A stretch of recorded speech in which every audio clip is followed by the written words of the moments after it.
Ladies and gentlemen, welcome today to another edition of NASCAR Thunder 2004 on the channel. We are about to qualify for today's Carolina Dodge Dealers 400 at Darlington Raceway. It is the first of two races at Darlington this season on NASCAR Thunder 04. And let me tell you, quick little segment, or not segment I guess, but a quick little statement coming into this race today. It is a wide margin between us and points leader Tony Stewart. It is going to take a lot for us to win the championship this year. I'm just going to try my best from this point on. Obviously, we haven't had luck on our side for a large part of the second half of the, I should say the second third of the season on. And it has just been a struggle for the most part trying to find some sort of consistency. So for today's race and for the final 11 races of the season, we just need to go out there and finish races. We need to go out there and get everything we can get and just run hard. And at the end of the day, whatever happens, happens. Because even if we win out, it's still likely we're not going to win the championship. And that is 11 wins to end the season. There is a chance, obviously, if we did do something like that, that we could come back. But again, 866 points back. Even if we have a max points day and win the race out and Tony Stewart averages a top 10 finish, he'll still win the championship over us. Or at least somebody else in between us and him obviously could win the championship at that point. Tony Stewart, for us to win the championship, taking the points leader Tony Stewart, he has to average an 18th place finish or better. At the same time, we have to win out in order for us to win the championship. So the odds are really stacked against us here. But whatever can happen, can happen. We do owe Tony Stewart payback after what happened in the last race at Sonoma in the very early going of the day. So at the same time, we know that he's probably got one DNF to happen this year. We're probably going to need a couple engine failures out of him along the way as well. So my earpiece just fell out. I don't know if you guys can still hear me. I had to trying to pull my wallet out of my back pocket, my earpiece fell out. But anyway, yeah, so we're about to get going here today. Aiden Rowland, Darren Dill, Jeffrey Dunn, welcome to the stream, everybody. We're going to qualify, and we'll see what Greg Biffle can do for today's race. The trickiest tracks in NASCAR. Now, this track is very difficult in this game, don't get me wrong. But it's a lot easier on season mode than what it is on career mode when you're lacking the downforce to stick these corners. And again, there's a lot of grip on the apron on this game at most tracks. So it's very forgiving in that aspect. Not quite on the pole for Greg Biffle on lap 1. He qualifies second, so he'll have to pick up the pace just a little bit here on lap 2. On this 1 1/3 mile racetrack. Pretty clean first lap, hard on the brakes into turn 3. Really drove it in deep. And off of turn 4.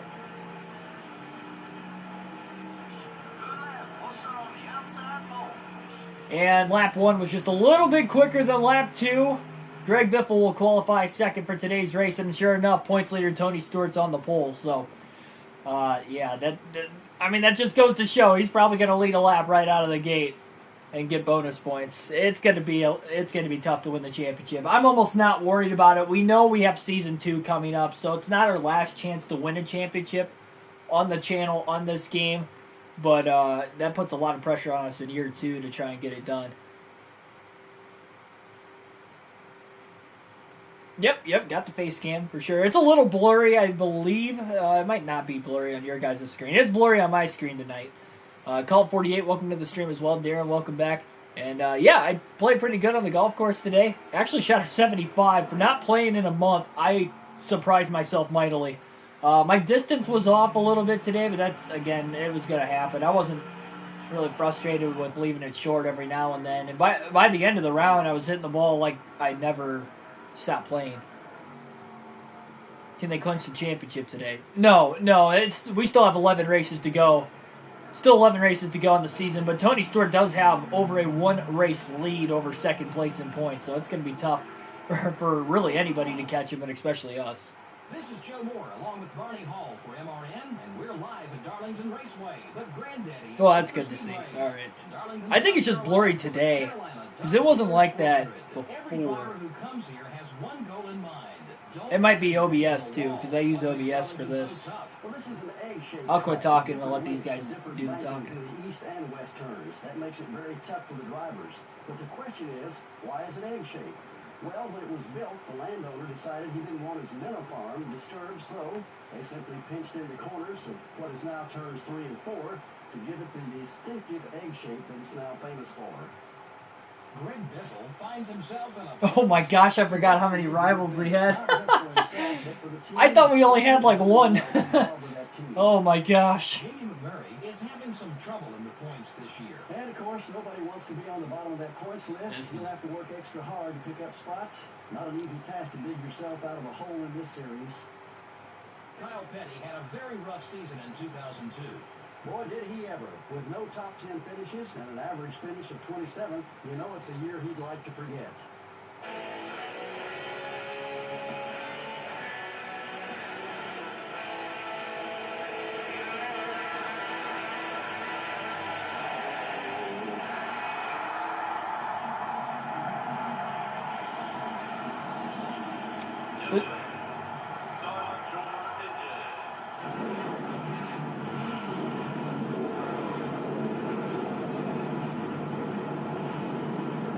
The nerves have to be settling in for these drivers coming into probably one of the more toughest racetracks in all of NASCAR.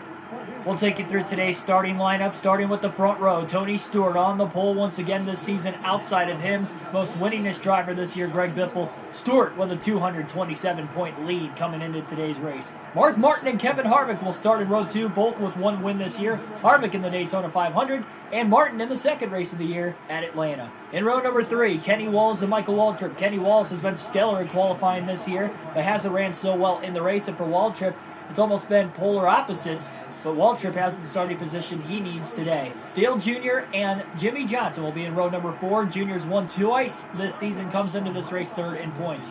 Ryan Newman still winless on the season. Second in points, though. He'll start inside row 5. Watkins Glen winner Ricky Rudd outside of him. Ricky Craven and Jeremy Mayfield will be starting in row number 6. Craven in this race on this season had the closest finish in NASCAR Cup Series history with a win over Kurt Busch. Jeff Gordon.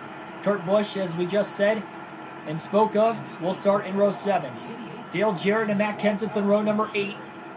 Jarrett and Kenseth have been really, really good in the last couple of races, trying to keep their momentum going forward today. Johnny Benson and Hermie Sadler will be in row 9. Benson, another one of Biffle's rivals, coming into the race today. Bobby Labonte and Robbie Gordon will be in row number 10.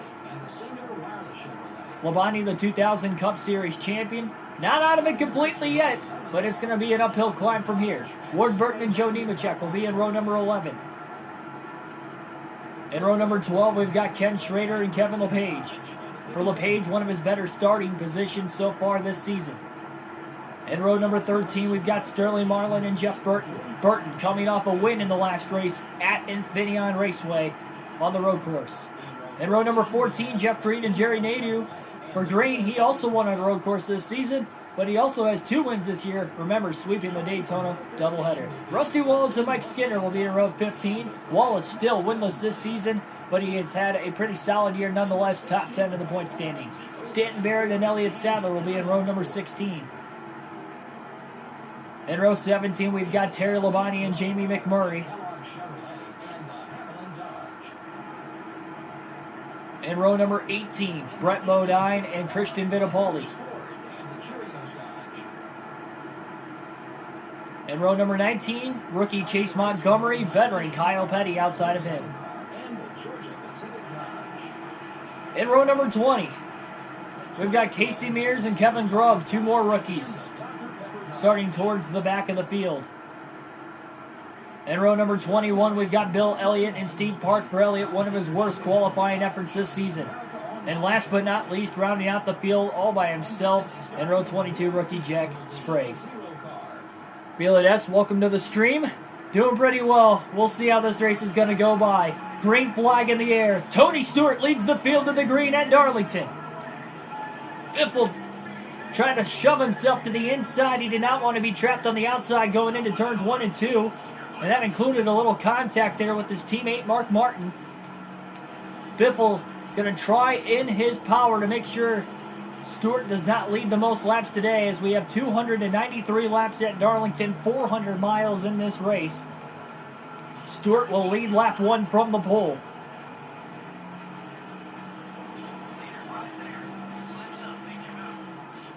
Biffle owes Stewart payback.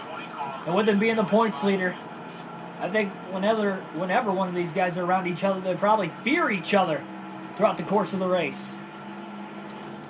How about right off the start? Biffle being the one in the driver's seat right now in second place. That's got to be almost kind of thrilling for him, being in this position. Stewart was one of the couple drivers that tried to wipe out Biffle in the early going at Sonoma in the last race. Again, that was ran earlier in the week.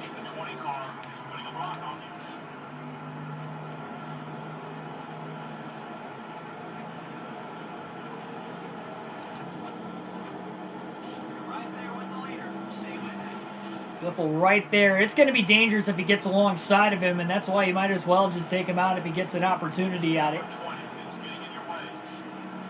Top two are pulled away from the field right now. Kevin Harvick's in third place, and he's just kind of slowly fading back as well.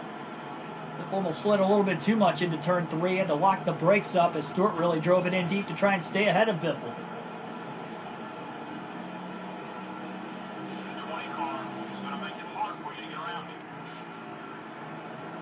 Dale Jr. up to 4th. Mark Martin, who started 3rd, back to 5th now. One of the toughest racetracks not only to drive, but obviously to pass as well. The most narrow track of the NASCAR circuit. And again, we go here twice on this custom schedule season. Next time we come here, though, is the final race of the year, and it's a crown jewel event, the Southern 500. We're still in the hunt, but it's going to take a miracle to win it. Oh, little contact. Biffle got loose. He wasn't trying to get into his left rear. Able to hang on to it. Looking low, and Stewart just keeps trying to block him. Biffle's all over his back bumper. He just can't roll into the corner as well as Stewart. It seems like he's really beating him on corner exit, and that's why he's able to keep up with him down the straightaways.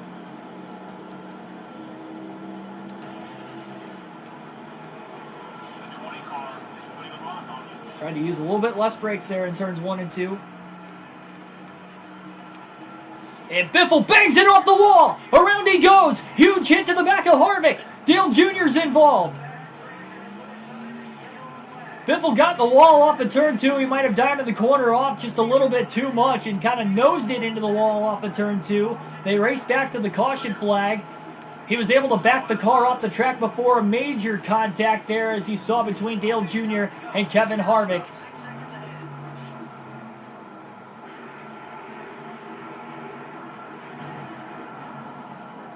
That could have been a lot worse of an accident there.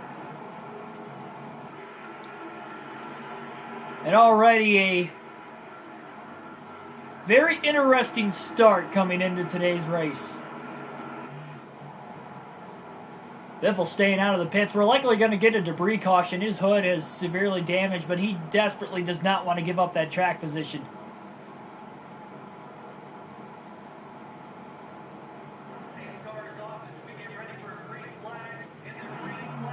And the green flag's back in the air. How much damage is going to slow down Biffle? Lap 11 on the restart as he does not take off on the restart.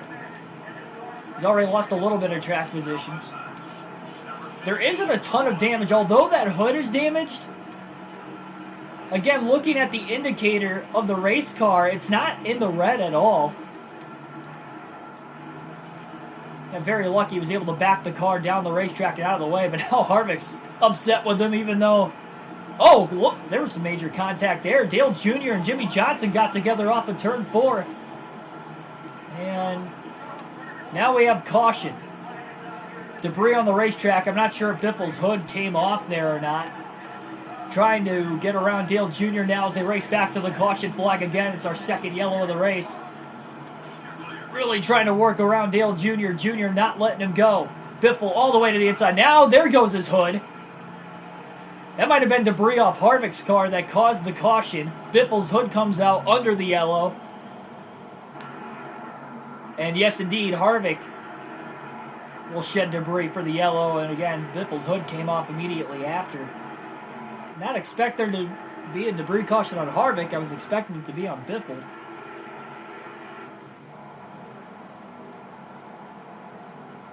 Yeah, the Xfinity race at Darlington, it didn't end well. It was a pretty fun race, though.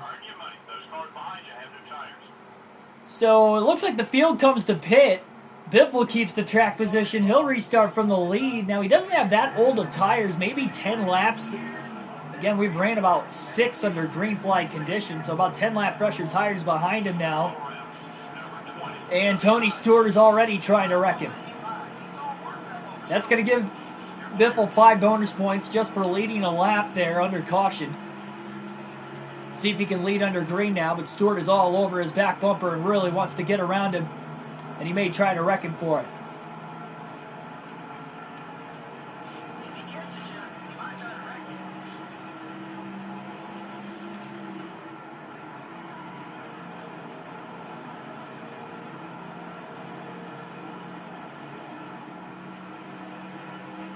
We're really trying to cut it low off the exit of the corner. Trying to make sure Stewart doesn't have a chance to get into him.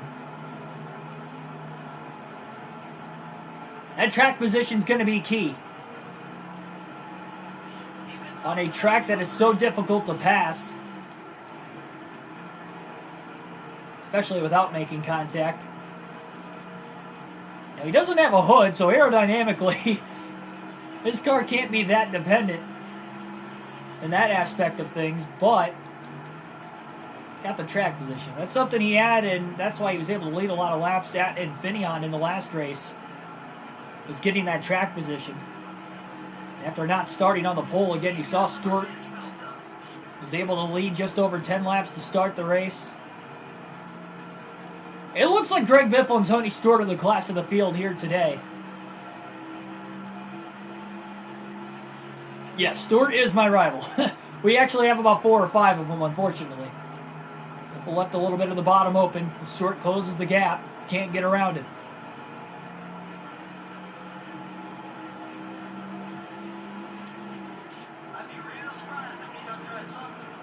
Big slide there.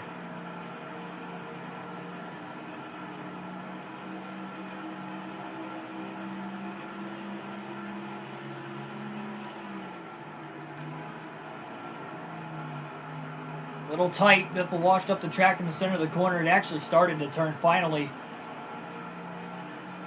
Didn't get as tight as what it looked like it was going to get originally. He drove it off into turn 3. And that's the problem again. If Biffle's going to come back and just go on a hot streak these final 11 races of the season to get back into the championship standings, Tony Stewart can't be running towards the front. He's already led laps. He's running second right now, so he's already scored 5 bonus points. And again, position-wise, if he can finish in the top 5, there's no way he's going to lose the championship by the end of the season. Stewart's average finish is right around 8. 8th place average finish. Definitely the best this season. And again, he's got over a full race lead, even over Ryan Newman in the point standings. For those of you that might have watched Winval's career mode on NASCAR Thunder 2004, remember Tony Stewart choked away a big championship lead? And Cozy ended up coming back to win it. That might be a similar situation of what we're going to need here, or anybody for that matter, to win the title this season.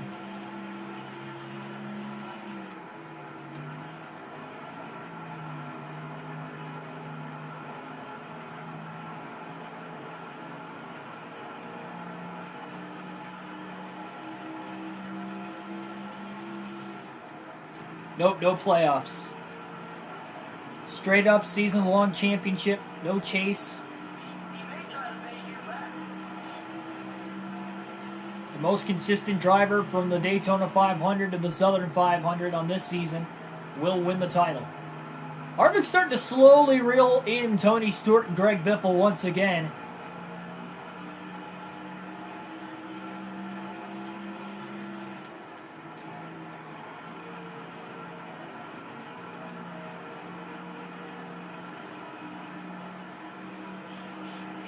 Biffle again just trying to get away from Stewart.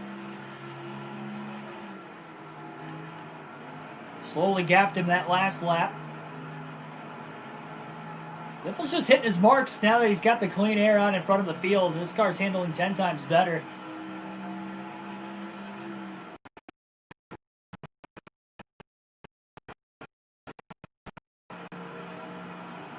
And this is another 400-mile race. Biffle's been stellar in the 400-mile races this season. That's something else that's going to be on his side here today.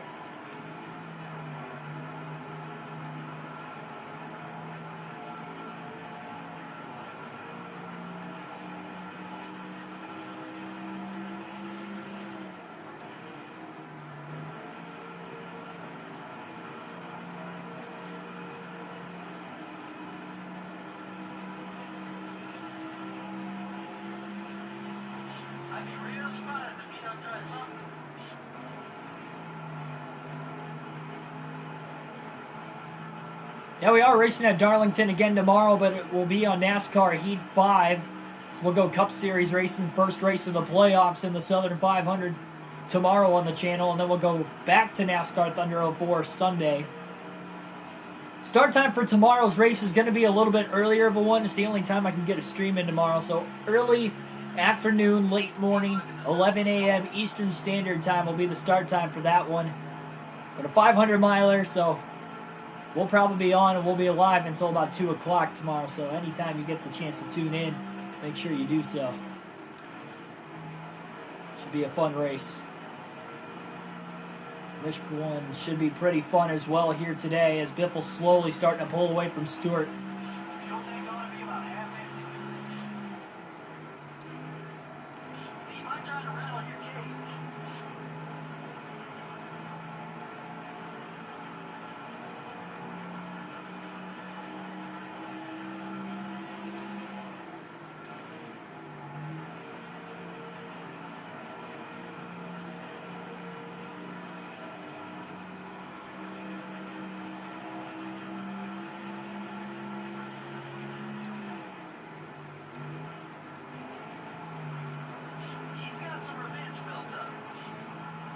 I don't know if he's going to start winning races next season. I wouldn't say he's a lock for the playoffs, but I would say it would be a good season if he can just make the playoffs next year. Because it's still the first year with a new team. And not a lot of drivers can make it work first year with a new team no matter who they are. Especially with that new team not only being new to Bubba Wallace, but just new to NASCAR in general, and that's going to be a little bit of growing pains as well. So for anybody that thinks that he's going to come out and win 3 to 4 races his first season, hands down, that's a very, very bold prediction.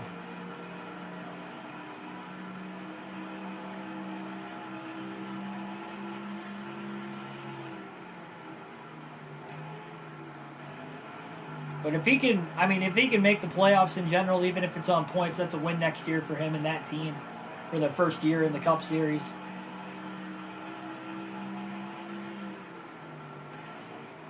For sure.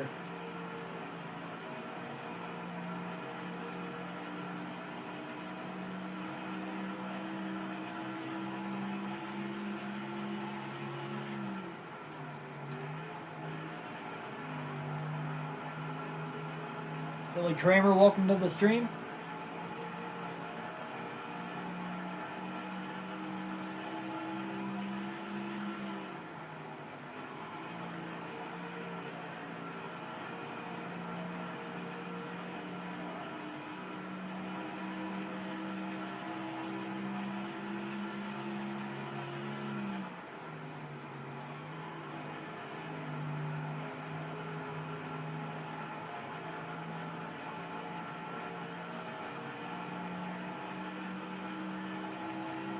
Biffle's going to be the first driver to hit pit road. He stayed out under each of the first 2 cautions at the beginning of the race, and everybody else pitted under the second yellow, so they could probably go about 10 to 15 laps further on fuel than what Biffle can. So from the time Biffle pits, everybody else is going to have to stay out.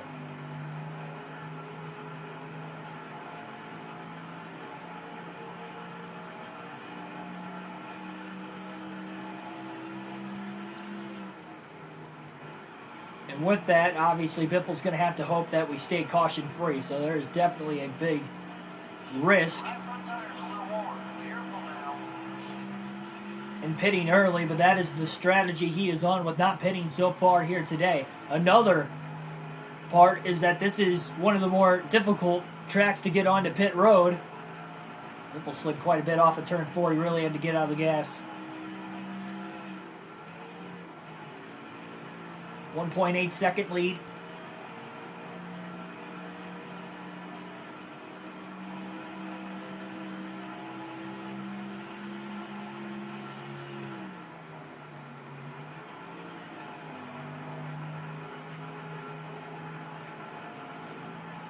Manufacturers in this game, Ford, Chevrolet, Pontiac, and Dodge.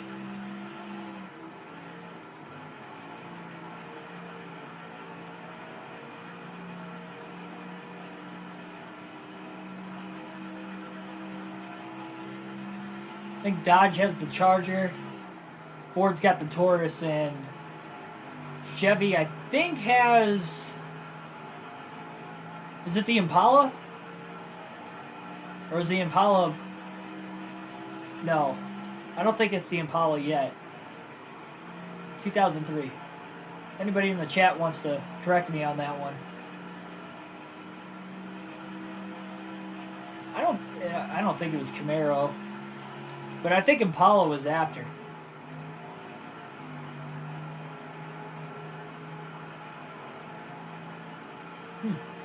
I don't know. I'm drawing a blank there for whatever reason.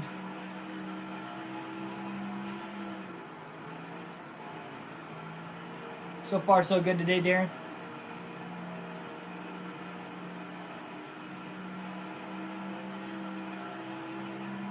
Currently at lap 40 already at Darlington. Again, 2 early cautions. One on lap 6. And another one at lap 13 for debris.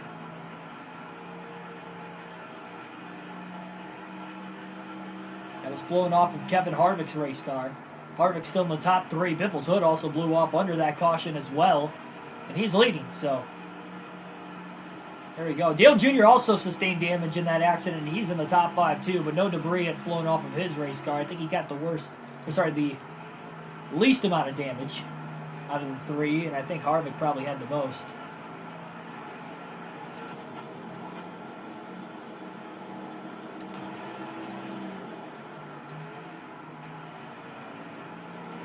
Side by side there at the lap traffic just up ahead. Biffle going to be patient. Not going to take it 3 wide.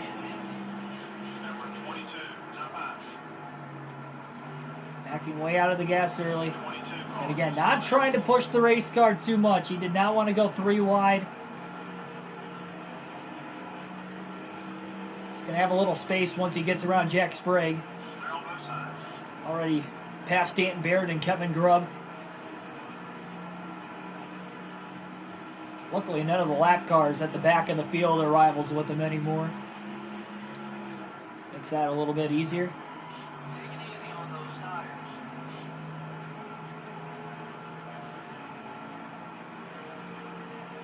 SS. I think that was afterwards too. I want to say Impala, and then SS was after Impala, but I don't think it was Impala at this time, 2003. It might be... Man, that's so tough. Probably because I haven't driven a Chevy in this game. It's probably why I don't know.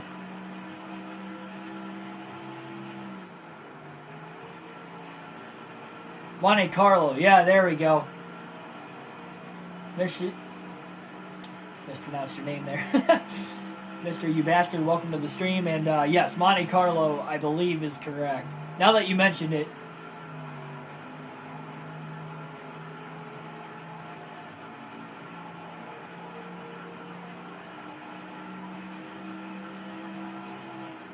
I figured, as a whole, we would collectively figure it out eventually. And we did. There's the trivia question of the day. One that I didn't even know what the answer was, but I'm pretty sure that that's it. Now that you mention it. Skinner going to go his first lap down now.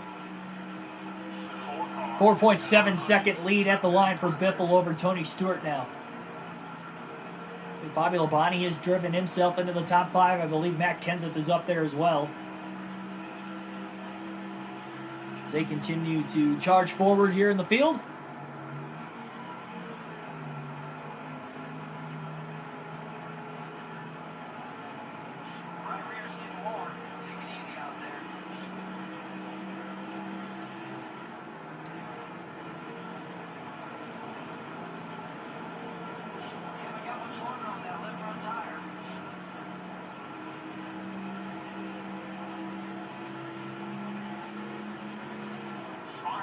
Moving in deep now to the inside of Kevin LePage. Kind of locked it down a little bit to keep it from rising back up onto the banking. So again, Biffle trying to take this fuel tank as far as he can as he's working his way through the back of the lap traffic. He's been passing cars cleanly too. As far as the lap traffic goes, that's very tough to do, not only in this game, but especially at this racetrack in this game. Going to be the most difficult thing you're going to see today. That, and I think getting to pit road under green is also going to be super difficult, so Biffle's going to try to make sure he does it correctly. Lap 50 now here today at Darlington.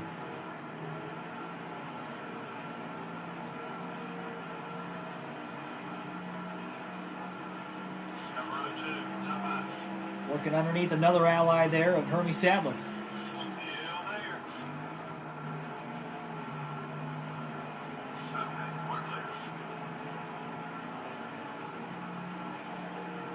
Haven't gotten where the fuel is extremely low yet. That would be the time for Biffle to pit.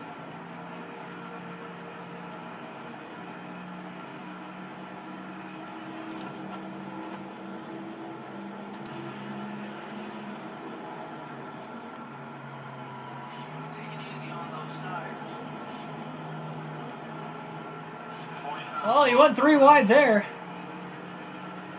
Underneath Steve Park, Kyle Petty. Big slide into 1 and 2.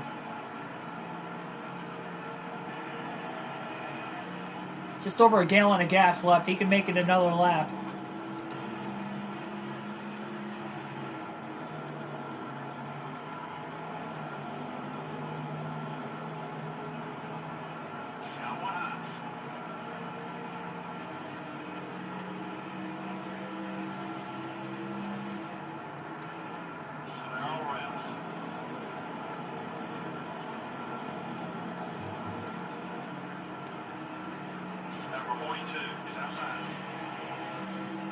Biffle's going to go 1 more lap now.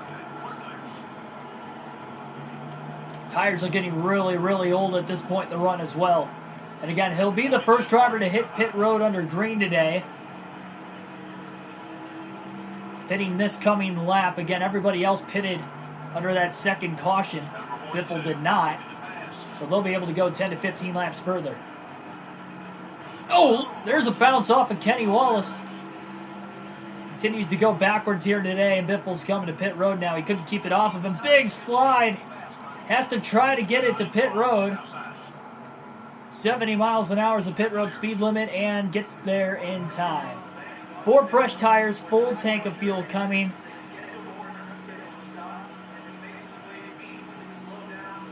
No adjustments. 4 fresh tires, full tank of fuel. Well, there shouldn't be any adjustments. This game might actually make adjustments, unfortunately.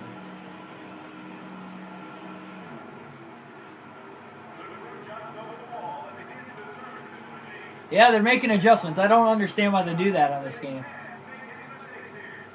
Clean pit stop on the right side, at least for the Granger team. Well, there's going to be a hood back on the race car. Forgot that was gone, too. There it is. Slap another one on there. Very fast stop, 17.2. They were expected to have about 18.5. So they exceeded expectations there. And Biffle's coming out of the pit. So now he needs it to stay green. So he comes back up onto the racing surface in front of Bobby Labonte and the 18. And alongside of Stanton Barrett in the 60. Biffle's got the freshest tires in the field, but he is a lap down.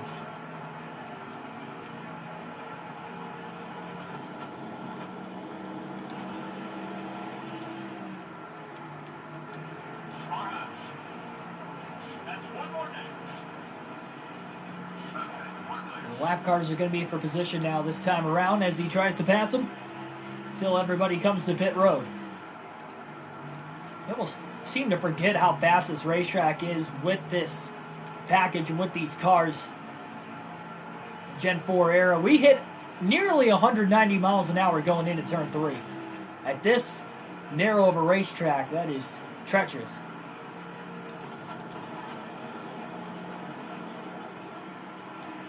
Ryan Newman, Matt Kenseth right there. Kenseth trying to pull a block on Newman. Newman trying to make a pass. Oh, Biffle gets into the back of Newman. Going into turn 3. Again, trying to take advantage of the fresh tires is Greg Biffle. And he's got a rival, Jimmy Johnson, right in front of him, who he tried to get payback at Infineon and kind of failed. But he can't get payback now. He needs us to stay green. So he's going to have to make a quick pass on Johnson and not waste any time. As well as Harvick was upset of it at Greg Biffle after that first accident as well. Biffle all the way down to the apron as those two got hung up behind Mike Skinner, and that was about as good as Biffle could have done to get around both Jimmy Johnson and Kevin Harvick. Cleanly nonetheless.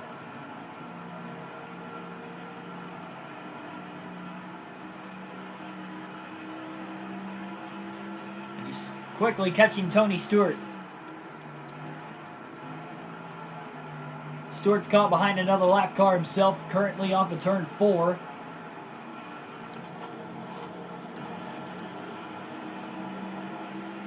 Underneath Kevin LePage. Will make a pass there.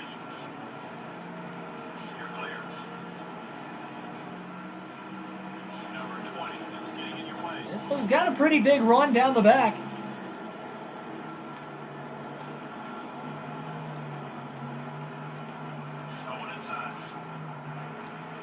Oh, Stewart just about blocked Biffle into the wall.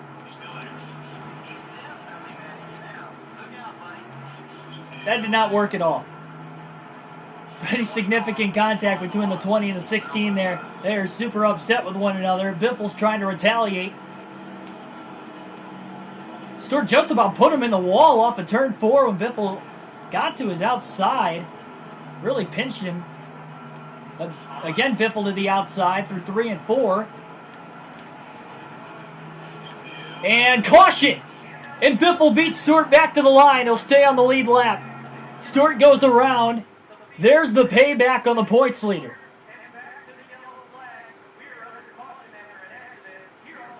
And that's going to lose Tony Stewart the race lead as he falls back to 7th place.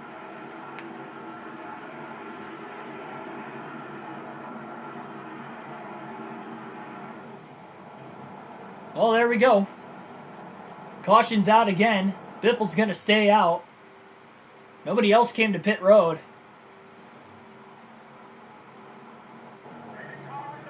And Greg Biffle's back on the lead lap as he was able to barely beat Stewart back to the line. He took out the race leader and the points leader in one fell swoop. The retaliation on Stewart there, and now, although he doesn't have track position, everybody else still has to pit. I'm surprised they didn't under the caution. Greg Biffle right back on the lead lap. Now they're coming to pit road this time. Biffle's checking up. He's checking up. He knew they were coming to pit road, and he still got into the back of Montgomery. I mean, he was hard on the brakes. I don't know why they weren't going all the way to the inside until the center of the corner. I am so shocked that those guys did not pit under yellow. That might have been the fuel window. That's the only other thing I can think of. But we still got a long ways to go for that to be the case and to be worrying about it right now. I've already seen 3 cautions today.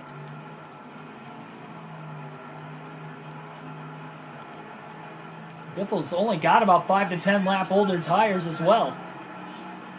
So they're not even going to really gain a whole lot.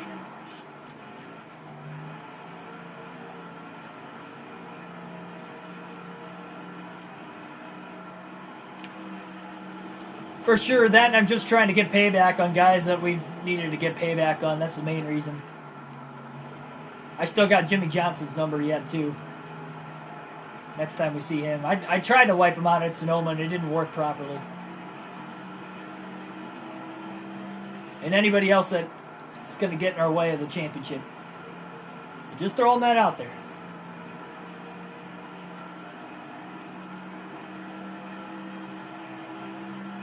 Not all the race leaders have come to pit road yet. Still 9 more cars ahead of Biffle that have to pit. Here comes a couple more now. Big run to the inside of Jeff Green. For position there. Biffle will get around. Up to the top 5, passing Terry Labonte. He's got fresher tires than these guys that still have in pit too, and that's why he just blew right around all 3 of those guys. He's got speed as well. He qualified second.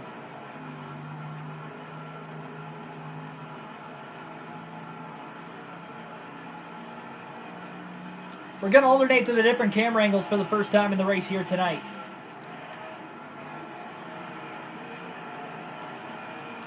Michael Turner, welcome to the stream. Got a new dog. Oh, that's pretty cool. Oh, man, Labonte trying to come to pit road just drilled Greg Biffle, who was on his inside. Biffle back to the lead. That could have been an accident right there as well, but we stay green. Lead change at the line. Labonte was trying to come to the pits and just drilled Biffle. I don't know why he didn't just back out of the gas and wait until Biffle got around him. I didn't know he was even coming to pit road there. Until he turned down the racetrack at the last second. Tried to pull a Quinn Houff.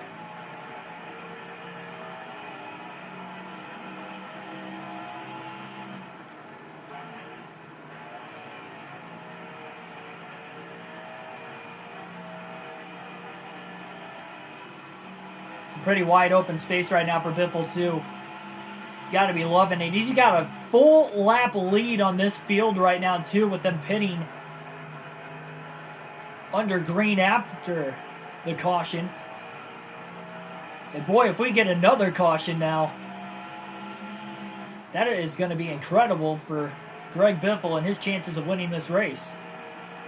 But now Biffle's going to have to pit before everybody else next time by about 10 to 15 laps again. That's the strategy call. If we stay green for a long time, we'll have to really see how this is going to pan out.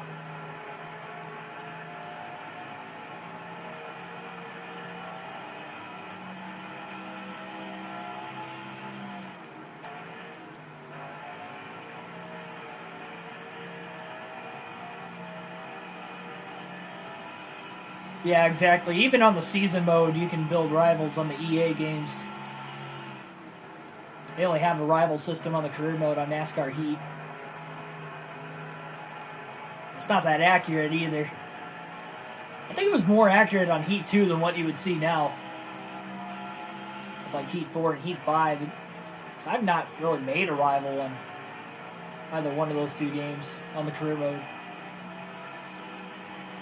Matt and I typically race cleaner anyway, but even the races I do race a little bit more aggressively on the career mode, it still doesn't really make much more of a difference.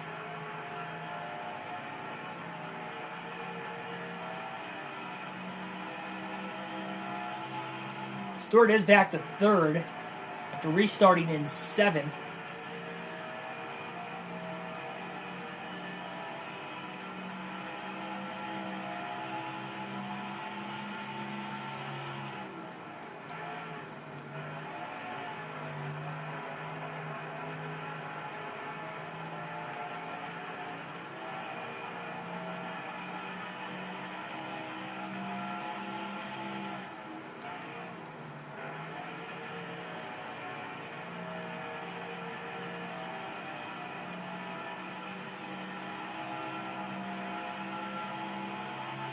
Ethan, welcome to the stream. Indeed, Darlington here on NASCAR Thunder 2004 today.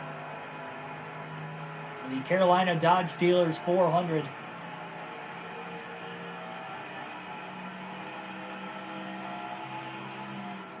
Roush Fenway 1-2 at the front of the field. Biffle has a full lap lead because he had pitted before the caution, got back on the lead lap by getting payback and turning the race leader at the time, Tony Stewart, and beating him back to the start-finish line. In doing that, that not only gave up Stewart the lead, but then, instead of pitting under caution, everybody pitted under green within about 5 to 10 laps after the yellow flag. So that is why Biffle is out in front right now, and he can still go quite a ways before he has to pit. This really isn't going to pan out unless we get a caution right now, because everybody's virtually on the same strategy.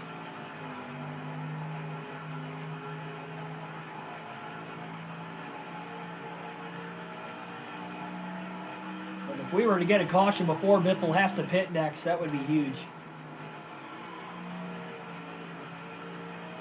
And remember, you can't get the free pass. Back in 2003, there's no award for being the first driver one lap down. You have to race your way back around the race leader and do it the old-fashioned way to get your lap back.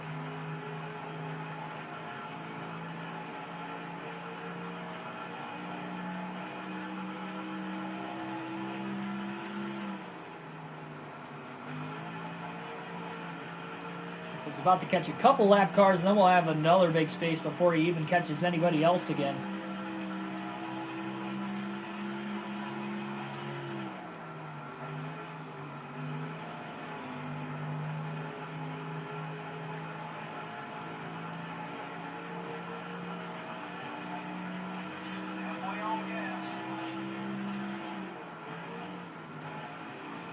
Biffle currently halfway through this field run. They'll easily make it past the 100 lap mark before he has to pit next.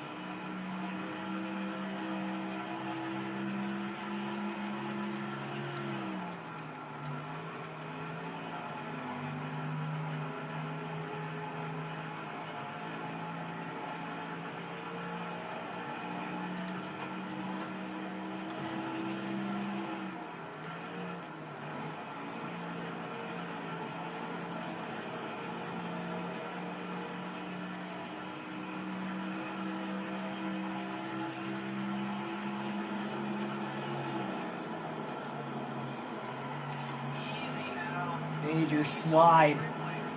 Turns 3 and 4 again halfway through the tire run as well as the field run itself here. We'll go back to the far chase cam for now as Biffle races his way to the inside of Kevin LePage. Going to make a pass as well there on Chase Montgomery in the 27. Makes a clean pass. So more clean air, more room to run now for Biffle before he catches any more lap traffic. And no, we have a caution. Fourth caution of the race. Oh no, there's a pileup off of turn 4. Biffle, dives to the bottom. Another car spinning to the inside of the racetrack. Interesting dilemma there. Montgomery was able to get back on the lead lap before he got back to the line. Biffle is checking up mightily, and it's a spin by Kenny Wallace. So he gets plowed into there by Christian Fittipaldi. Terry Labonte got a piece of it, so right in front of the race leader. And that's the caution Greg Biffle needed. Biffle's going to trap these guys one lap down. Unbelievable. And they'll stay out of the pits to make sure of it, too. Tony Stewart restarts to the inside and races his way right around Greg Biffle on the restart. Now Biffle pulls down to the bottom. These two had a run in already today. Biffle going to have to try to get right back around him. Again, that was our third caution of the day. Kenny Wallace spinning off of turn 4.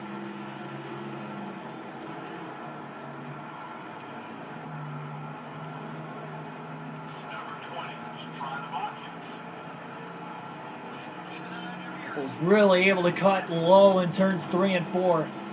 Trying to put Stewart a lap down. Again, that is the points leader. Tony takes a shot. The center of 3 and 4. Biffle clears him. Even with the contact. Stewart all over the back of Greg Biffle. He's trying to turn him.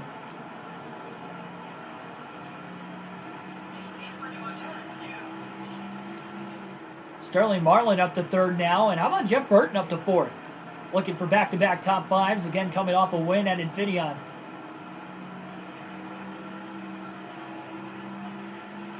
At that point in the run, too, the tires are really evened out. These guys do have a little bit fresher tires, but only by about 5 to 10 laps. That can make too much of a difference.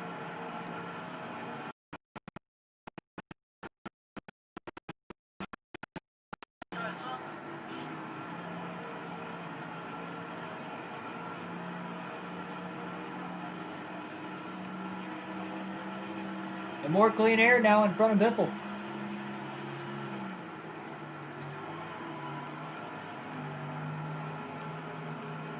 Still with all the cautions today, not sure exactly how many laps these guys can go on a full fuel run. It's about 55 to 60 laps we know of as far as a full fuel run, but that's a big guesstimation. Again, we had 2 cautions in the first fuel run of the race. Or sorry, no, we've had 4 cautions today, not 3. We had 3 cautions already today. 2 in the first fuel run. 1 in the middle of a fuel run, or in the middle of green flag pit stops, and then obviously the caution we just had for Kenny Wallace. Sterling Marlin now has gotten around Tony Stewart for second.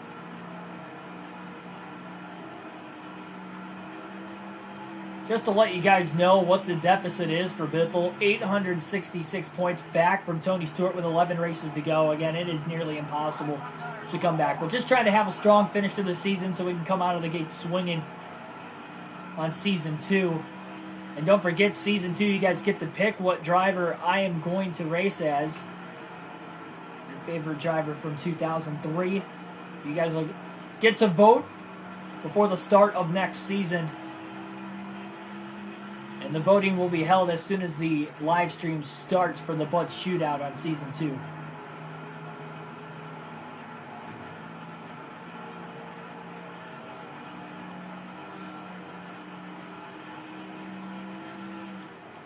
Fairly clean race car for Biffle, outside of that little accident he had on lap 6. Luckily, he was able to get it out of the way before major damage to the race car. Did take a hit from Harvick, but it could have been a lot worse if he was just still parked right in the middle of the track.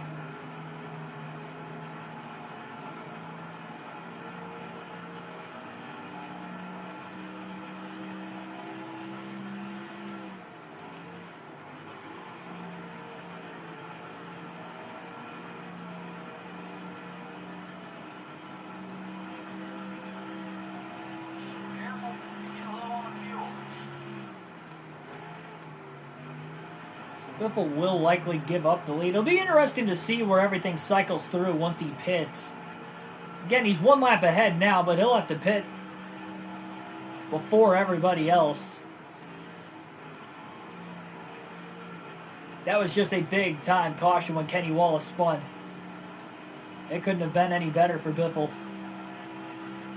Trapped everybody a lap down. But now he'll have to pit under green next. Once we get another caution, then he'll pit under yellow. But then, if he pits, everybody's likely going to take the wave around and get back on the lead lap. Again, there's not too many guys that are 2 laps down. Pretty much the entire field is 1 lap down. I think the only driver 2 laps down is Stanton Barrett. Just by way of how the cautions fell earlier in the race.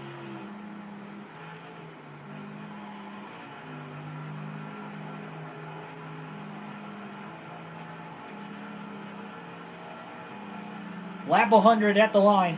Made it to lap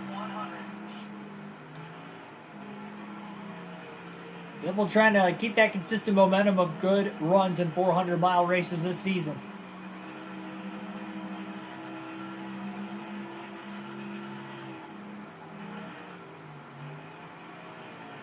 And we have a slow car now. I don't know if they're on pit road or at the bottom of the track. Biffle gets in the wall there off of turn 4. There's another Darlington stripe. So somebody's blown an engine. We're about to see who it is. Joe Nemechek. So Nemechek in the 25 will be the first driver to blow an engine here tonight at Darlington.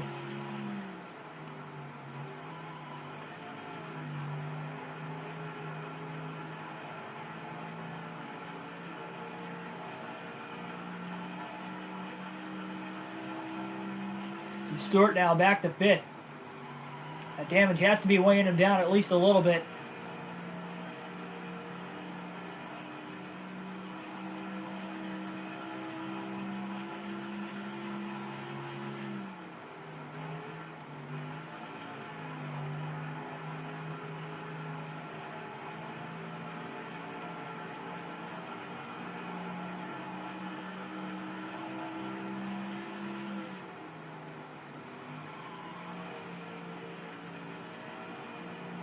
It just starts to drift, and I get right back in the gas, and it kind of straightens itself back out. It doesn't do that at a lot of tracks on this game, but I'm finding out that it's working here.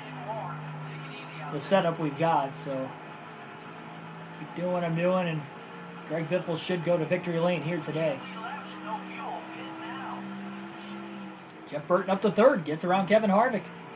Ryan Newman up into the top 5 and 5th as well, so Tony Stewart no longer in the top 5. Remember, he led laps to start today's race, led the first 13 laps of the day.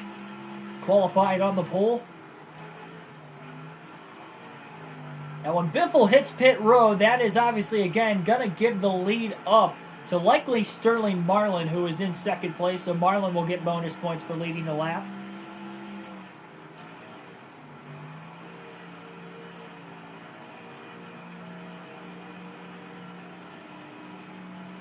How's the steering? The steering's very fragile in this game. It's so easy to wreck down the straightaways. Depending on what if you have a looser setup, it's a lot easier to wreck down the straightaways because you move the analog stick just a little bit, and it just kind of wiggles.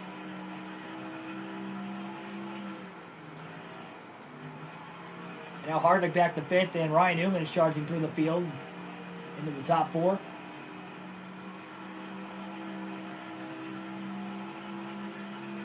Yeah, this is probably the hardest NASCAR game I think I've ever played.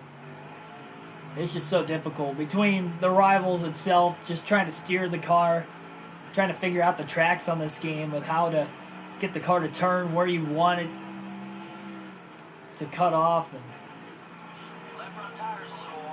really makes each track individually unique, and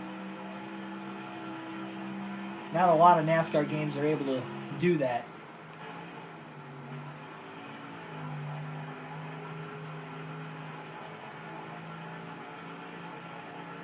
That's the nice thing with doing this on season mode is it's not like career mode where you have to purchase every little detail and every little thing necessary to get not only speed but handling out of the car. At least with the season mode, you can find a setup and you can pretty much, for the most part, try to get yourself out of it.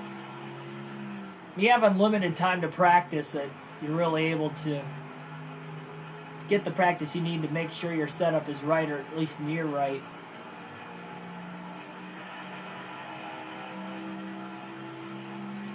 We'll have to wait and see if Greg Biffle's going to pit this time by. There's a big drift in 1 and 2, and again, those tires are really old at this point in the run.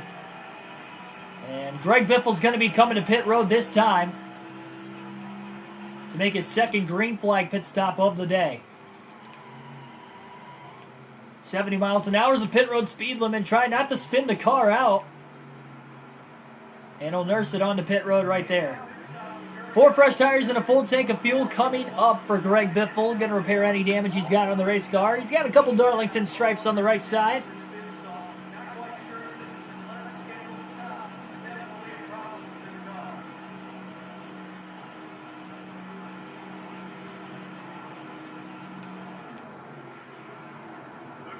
So likely going to give that race lead up again. I don't know why they make adjustments to the race car. I didn't call for it. That's the 2nd pit stop in a row. We've had it at a half around a wedge and haven't moved it. Or minus a half around, I should say.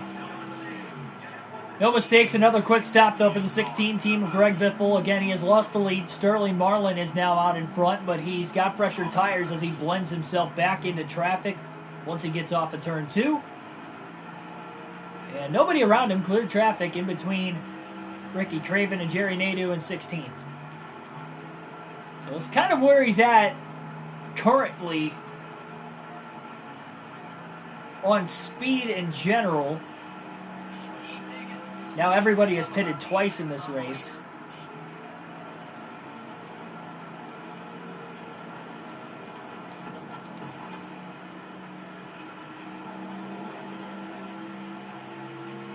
Biffel's going to have to wait it out. Big dive underneath turns 3 and 4 to get around Ricky Craven and Mark Martin.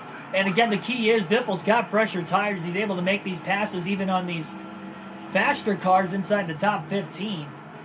Boy, Matt Kenseth's really falling back. He was in second place earlier in the race, and he's outside the top 10 now. Biffle in the wall off of 2. Luckily, he was able to get off the wall without spinning right around. What happened to him off of turn 2 earlier in the day. That's what brought out the first caution on lap 6. Right behind another one of his teammates, Kurt Busch. He's got a couple skid marks on the side of his race car, a couple donuts, and I'm not sure who that's from. Gets around him cleanly. Drove it off maybe a little too deep going into 3 and 4. That was a big slide. Hangs on to the position.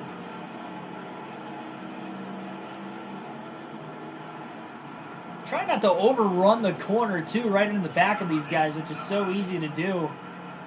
Biffle hasn't been back in traffic much today, so it's harder to determine when exactly the braking points are for everybody else.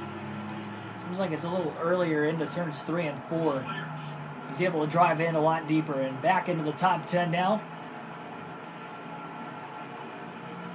If he can get to the lead before everybody else pits, then everything should cycle out with him being in the lead by the end of the race if it does stay green to the end. But if not, he's going to have to make up some ground over the course of this race. Barely gets underneath Ricky Road. It looked like he was going to try to throw a block. Oh, almost some contact between the 88 and the 16. Biffle's driving hard right now, and he's up to 8th. So he got around not only Ricky Rudd, but Dale Jarrett as well in turns 3 and 4. 4.9 off the lead now. Rusty Wallace will be the next driver for him to catch. And then Kevin Harvick.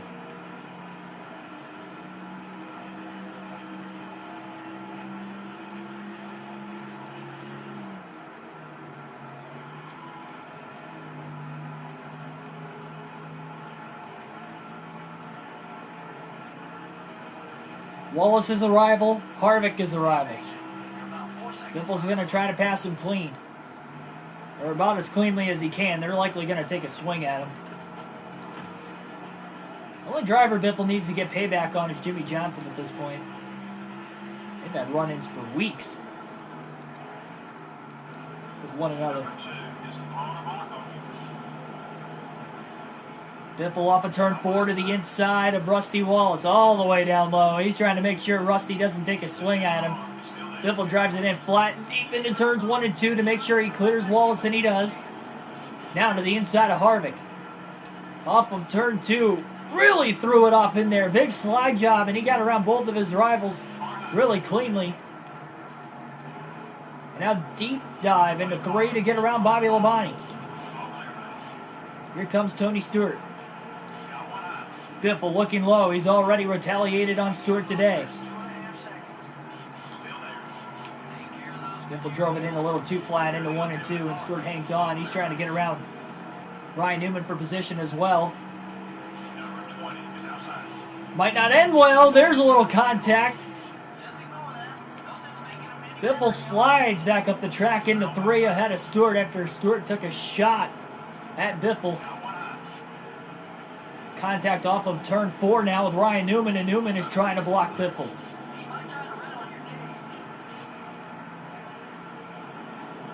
Diamonds the corner off. Gets underneath the 12. Deep dive. Slide. Wasn't clear, but there's a little bit of contact. Now he clears him down the back.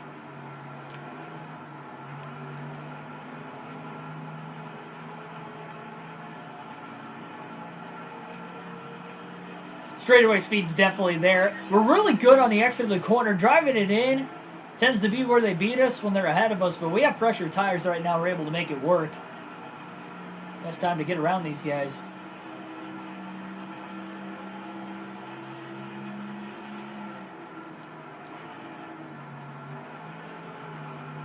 And we have green flag stops going on. One of the lap cars coming to pit road there. Biffle's gotten himself into third place, 1.1 off the lead. And the only 2 drivers ahead of him are Jeff Burton and Sterling Marlin.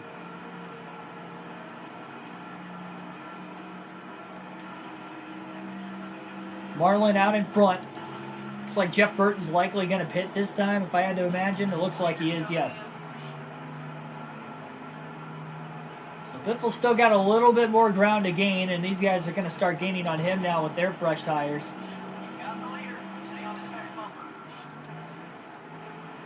So it'll definitely be an interesting watch to see how things are going to go going forward. Biffle now underneath the race leader. Off of turn 2, he clears Sterling Marlin. Greg Biffle out in front here at Darlington.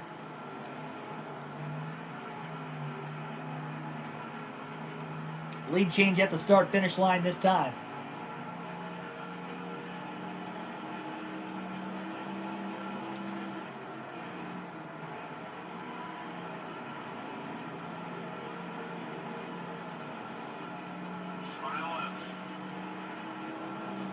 Ooh, Biffle tagged the wall again off turn 2. It's strange because turns 3 and 4 are harder. Biffle's gotten in the wall more times off of turn 2 than 4. I think he's only gotten in the wall once in turns 3 and 4 in the first 124 laps. But he's banged it off the wall probably 4 or 5 times off of turns 1 and 2 today. Almost did it again right there. There's mainly been the exit right off of turn 2. It just seems like the car gets thrown up near the wall and he's just trying to keep it off of it as much as he can. They still cycle through pit stops once again today. Again, everybody else making their 3rd stop. Biffle still has only made 2. And he can go quite a ways further than everybody else.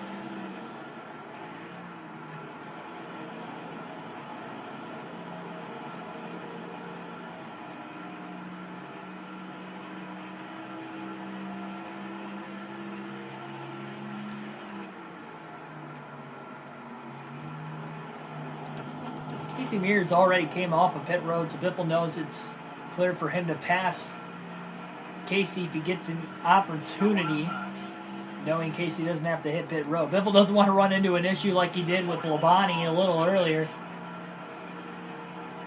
in the race when Labonte drilled him after Labonte was trying to get to pit road. And wow, I don't know how Biffle kept it off the wall there. He was in the marbles. Oh, and he still got in the wall. He was side by side, and he just couldn't hang the outside. Casey Mears right there. Casey got right back around him.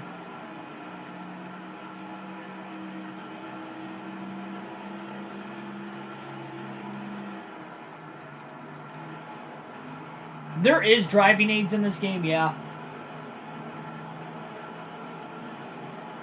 It's still difficult to drive.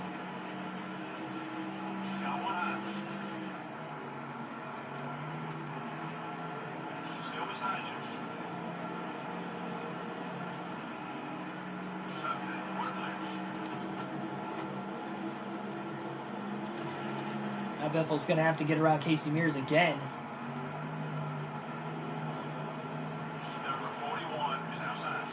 Kevin Grubb holding them up.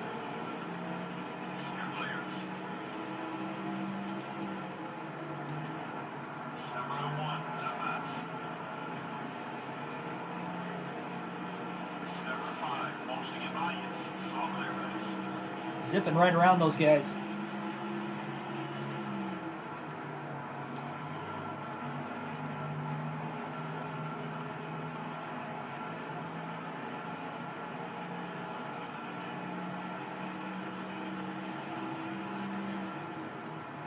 Craven, Kenseth, Gordon, Elliott running 2nd through 5th. They still have not pitted yet under these green flag conditions.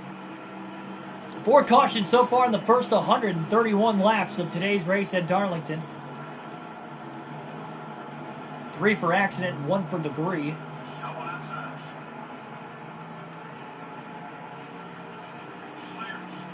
Biffle spun to bring out the first caution on lap 6. Contact with Kevin Harvick in there, but nothing too major.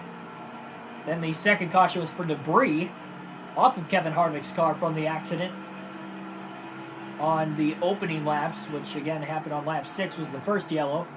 Third caution of the race came out right around lap 60 when Biffle was able to retaliate on Tony Stewart finally, and Stewart went spinning while leading nonetheless. Nobody hit him in the process of the spin, and caution number 4 has brought out Kenny Wallace. Spun off of turn 4.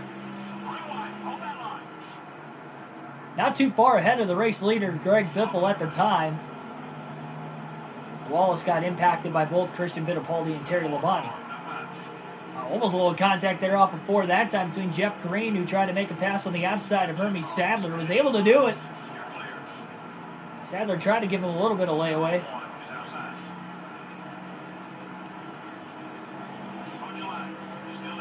Dangerous spot for Biffle to slide up the track right in front of Jeff Green, trying to keep it off of Robbie Gordon, who checked up into 3. Checking up behind Kenny Wallace, who again was involved in that last accident. Came out just before lap 90 was the last caution. So we've gone about 45 laps or so under green flag conditions.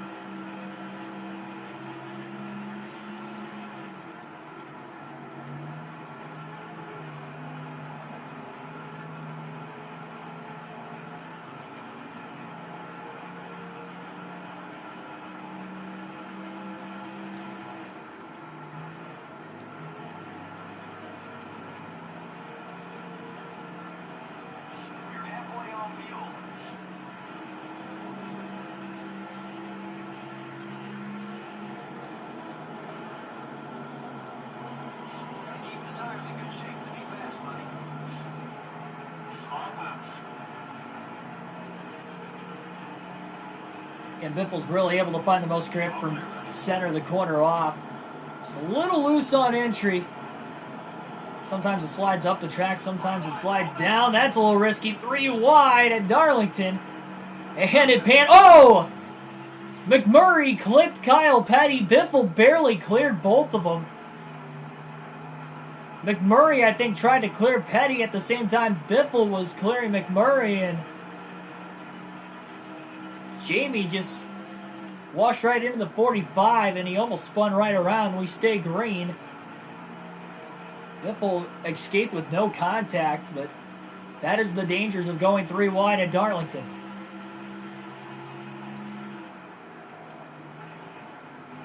And definitely checked up the lap traffic behind those guys, too. More of the leaders on pit road, but not all of them. Again, the top 5 has not changed in a while. It's probably second through fourth has been able to go this far on fuel. It's amazing.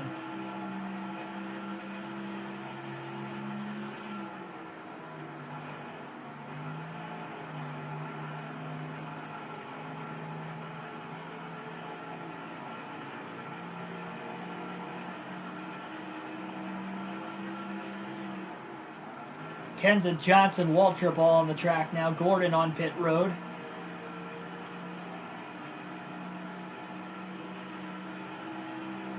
And this should give Greg Biffle a 1-lap lead again until he has to pit. He's over halfway through his fuel run.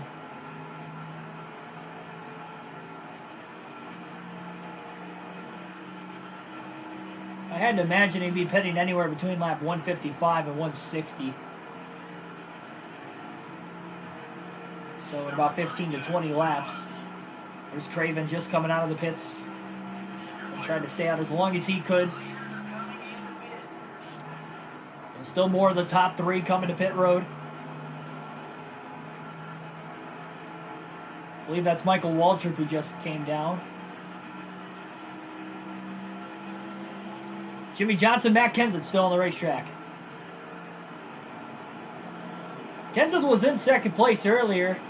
Maybe stand out as long as he can, looking to maybe catch another caution and get that track position back and lock himself in a similar situation with his teammate Greg Biffle, who's out in front of the field. after a timely caution when Wallace spun to trap these guys a lap down. At least at the moment. Kenseth is still going out there. It's almost ridiculous how far they're able to make it on fuel compared to us. Busch gonna get passed now by the race leader. I believe that's Jimmy Johnson coming to pit road. Yes, it is. Boy, Biffle needs a caution. He would have gladly turned Jimmy Johnson to get the yellow.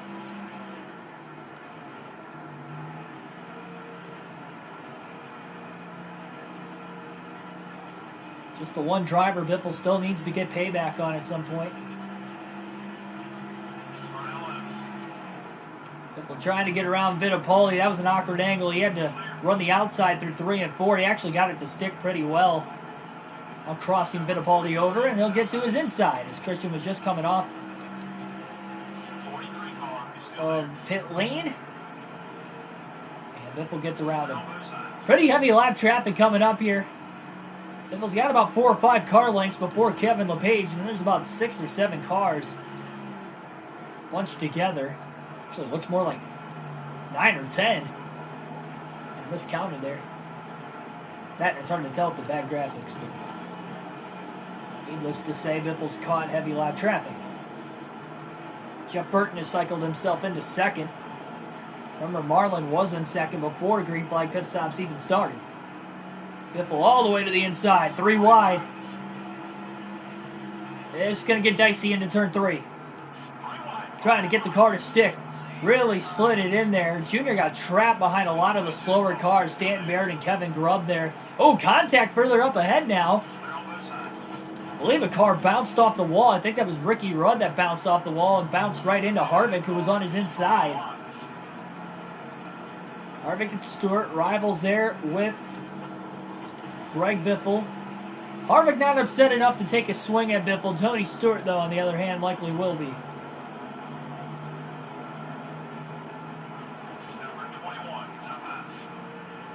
I have to find a good way to get around Stewart. Some slower lap traffic ahead. That could hold him up enough. Stewart trying to block Kevin Harvick for position right now in the meantime as well. And he's trying to block Biffle too.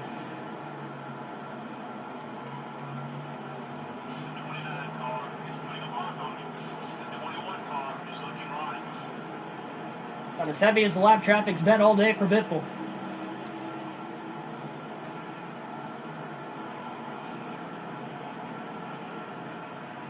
We're just past the halfway point here in Darlington. Now Biffle gets to the inside of Harvick. To the inside of Stewart.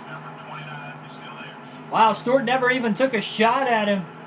I'm quite surprised. Biffle is pleased. He's got to be thanking the heavens right now, too. And he puts his rival in, once again, the points leader, another lap down. That is his second lap down. Again, he's got a 1-lap lead on the field. It says 2 because it averages out for whatever reason. Especially in the second half of the race, it seems to do it a little more. A 1-lap lead on the field for Biffle, and he still has to come to pit road, and that is why. Everybody else has pitted 3 times. Biffle's only pitted twice to this point. So when he comes to pit road, we'll have to see where everybody cycles. Jeff Green is blowing an engine in the 1 car now. He's on the inside of the racetrack. He'll join Joe Nemechek in the garage area. I believe those are the only 2 drivers out of the race today, both with engine failures.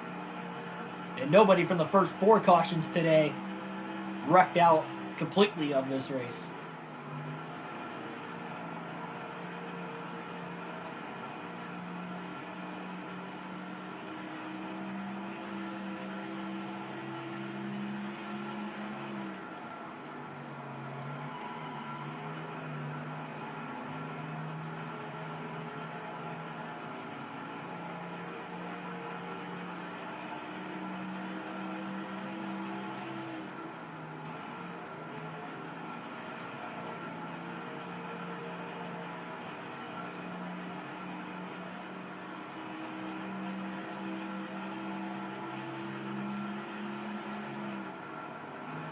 Again, if you're new to the channel, subscribe for more daily NASCAR content. We do these full race live streams with a realistic broadcast every day, as well as other related NASCAR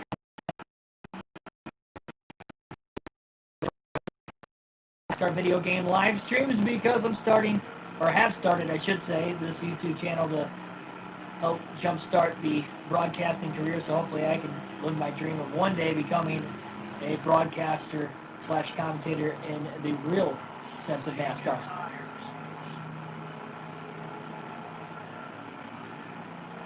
It's just the beginning.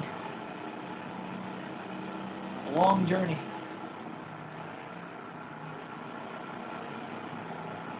Gonna have another rival to deal with here in a little bit. There's Rusty Wallace in the 2. Chase Montgomery's keeping up with Dale Jarrett. Shows how much the fresh tires mean at Darlington.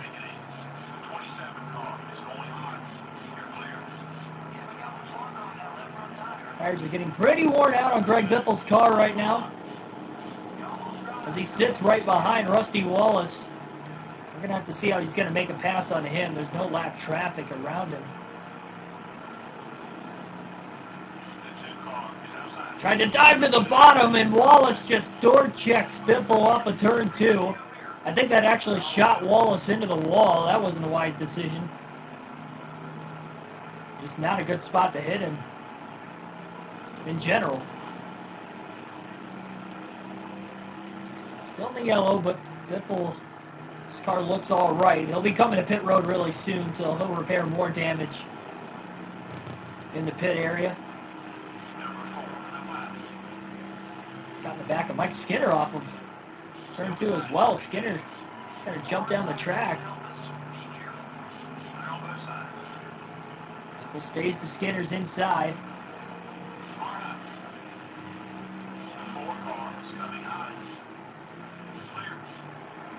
Biffle might be able to make it past the lap 160 mark. I was expecting us to pit anywhere between lap 155 to 160.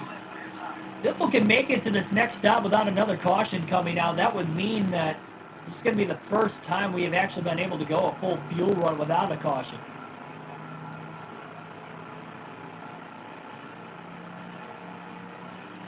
Brendan McCallan, welcome to the stream.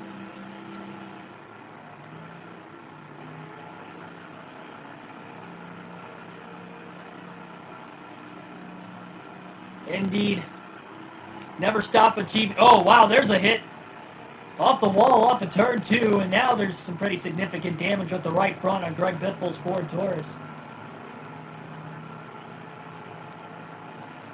Lap 160 this time by. Again, trying to stretch the fuel window as long as he can, but those tires are getting pretty old. Only 3 drivers, 1 lap down, but again, Biffle's coming to pit road here in a couple laps, so we'll see if he can actually still hang on to the lead, but a lot of guys are definitely going to get back on the lead lap. And you'll be seeing pit stops probably within 10 to 20 laps after Biffle pits by everybody else.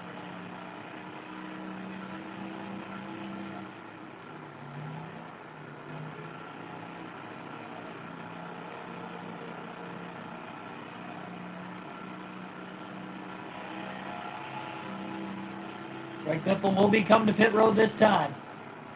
70 miles per hour. Again, the speed limit on every track in this game. Tough pit road to get onto. Biffle almost spun again. No adjustments, full tank of fuel. Damage will be repaired on the number 16.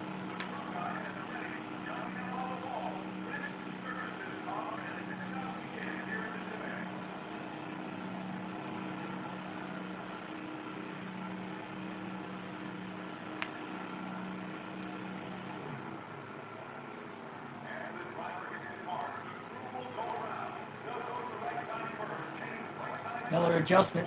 It hasn't upset the car up to this point, though, and they've made the random wedge adjustments. So I'm thankful for that. He's got another good car, though, in this race, and that's going to be the slowest pit stop he's had so far today. Still no mistakes in general, though. And we'll see if he'll be able to hold on to the lead by the time he comes back onto the racing surface. So now Biffle's got the freshest tires in the field as he comes back up onto the racetrack. in front of one of his allies, Terry Labonte. There's a huge mound of lap traffic not too much further up ahead. So Biffle will hold on to the lead. A lot of drivers, though, back on the lead lap for the moment. And it's the time for them to hope for a caution.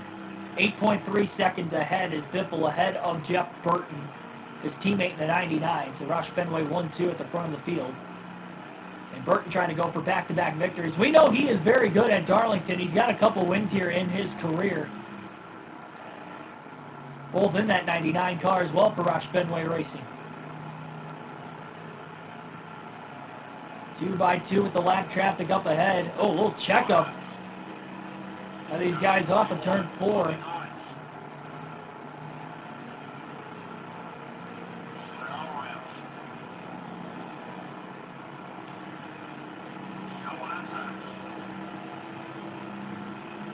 Three wide into 3. Biffle outbreaks him. 3 wide underneath Johnny Benson. Oh, another stack up. Jerry Nadeau about got into the side of Jeff Gordon. That allowed it to work for Biffle, plus the fresh tires, of course. And Jimmy Johnson is the next car just up ahead of the Biff. Oh boy. Last driver he needs to get payback on.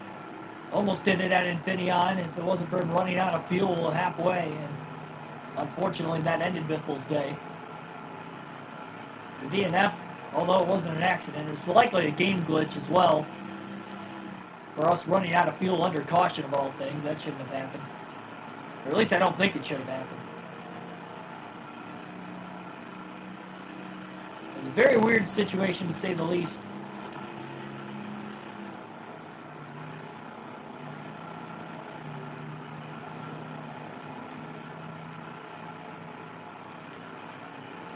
Really sideways off of turn 4. Made a good save without overcorrecting it, and he really didn't have to lift any extra as well.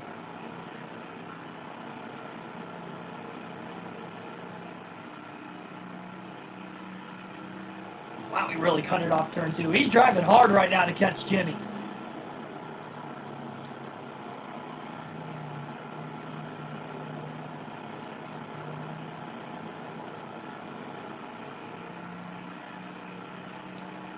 Johnson trying to throw blocks.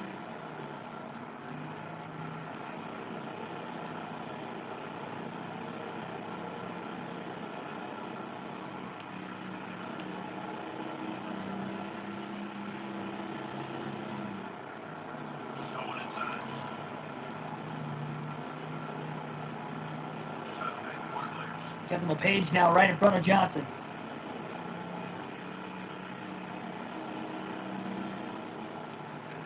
Might just have to follow Jimmy right on by. 57. I'd have to assume that's what's going to happen. We've seen how high of speeds these guys have reached at certain points in today's race as well.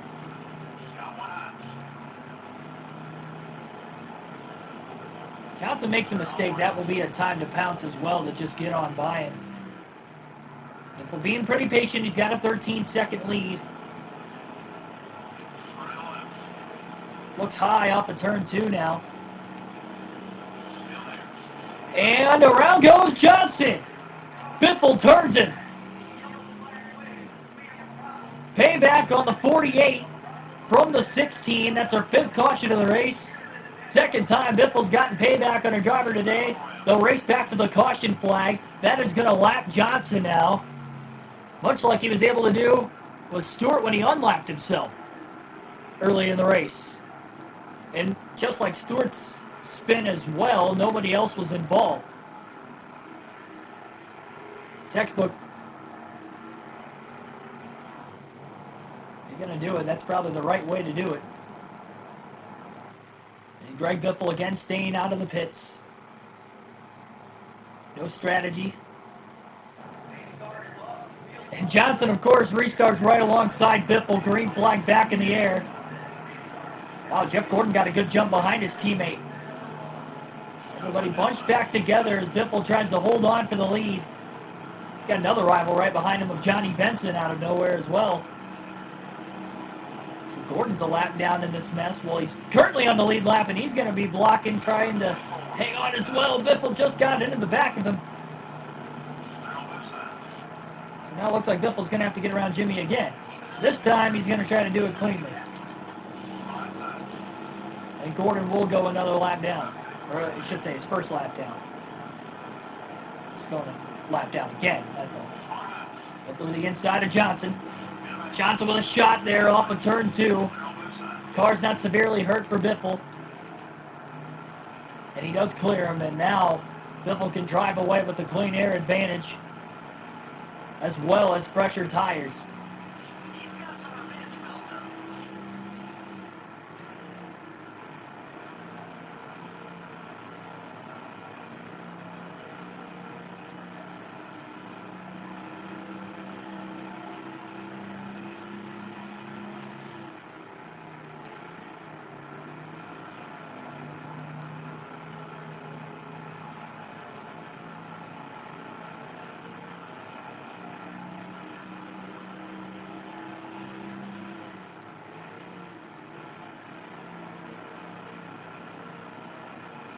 Tony Stewart back into the top 5, and now looks like we have another engine failure. Somebody pulled the pit road. That could be a scheduled stop, too. I'm not entirely sure. Somebody just stuck on the pit road. Can't really tell who it is. Like maybe a red car. Kurt Busch, Ricky Rudd, maybe. Tough to tell with the graphics. High speeds down the straightaway nonetheless, while they're on pit road and the pit wall's in the way. A lot of contributing factors there as to... And no, it is a scheduled pit stop because they are now coming off of pit road. Not sure why they didn't pit under the yellow to pit 2 laps after, but they're going to go a lap down now because of it, or another lap down depending on who it is. 3.4 second lead for Greg Biffle over Sterling Marlin. How about Ricky Craven in third, a track in which he has won at in his NASCAR career, and it was in 2003 in this very race. Granted, this is a custom schedule season here on NASCAR Thunder 2004, but how cool would that be for Craven to get another win at this storied racetrack? Maybe in dramatic fashion once again, who knows? Jeff Burton starting to fall back again. Stewart up to 4th, Burton back to 5th.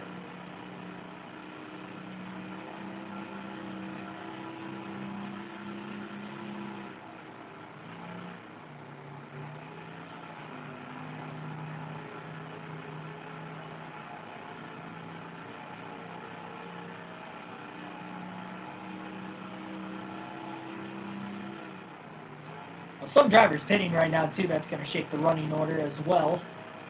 Again, nobody pitted under that last caution.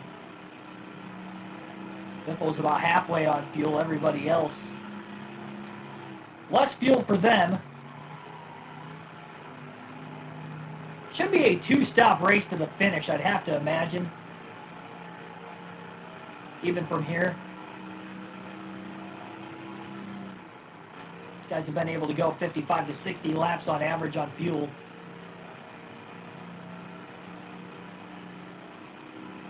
Some guys have been able to take it closer to 70 laps. Very select few, though. 8 people currently watching. Again, thanks for everybody tuning in. If you're new, subscribe to the channel for more daily NASCAR content. We do these full race live streams with a realistic broadcast in the dailies. I start my young broadcasting career, so help me out there if you do so, please. But for those of you that might have missed what is going on here today at Darlington, we'll take a quick little recap. We've had 5 cautions total in the race. Greg Biffle's led the most laps up to this point, has not clinched the most laps led. We are past halfway, about 2/3 of the way home. So we are nearing about 100 laps to go very shortly. Biffle out in front currently. First caution of the day came out on lap 6 for Biffle, getting into the wall off of turn 2, spinning right around. Kevin Harvick, Dale Jr. collected. Harvick got the most damage out of it as he brought out the debris caution soon after that first yellow, so 2 early cautions. Caution came out right around lap 60. Biffle retaliated on Tony Stewart, spun him right around. while Stewart was leading, dropped him back to 7th at the time. He was able to at least get back into the top 5 and has been as high as 2nd since. He currently still runs towards the top of the leaderboard, and again is the points leader coming into today as well. Caution number 4 came for a spin off of turn 4 with Kenny Wallace getting loose not too far in front of the race leader at the time, Greg Biffle. Wallace spun to the inside of the track, a little contact before he spun down to the bottom from Terry Labonte and Christian Fittipaldi at the back of the pack. And caution number 5, more retaliation. Greg Biffle turned Jimmy Johnson down the back straightaway. Trapped Jimmy a lap down in the process of doing it. And that was on retaliation again. Biffle has no more retaliation to give to any more rivals. Been able to get both Stewart and Johnson back today. And nobody else was collected in those spins as well. So nice clean spins.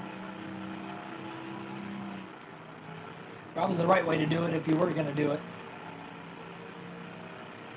So that's a quick little race recap for what has gone on up to this point. We're going to alternate through the different camera angles one final time in today's race. It will start at the start-finish line this time by, as Biffle's got the open, clean air to run with at the front of the field. We're only about 10 laps or so into this green flag run after that 5th caution of the race.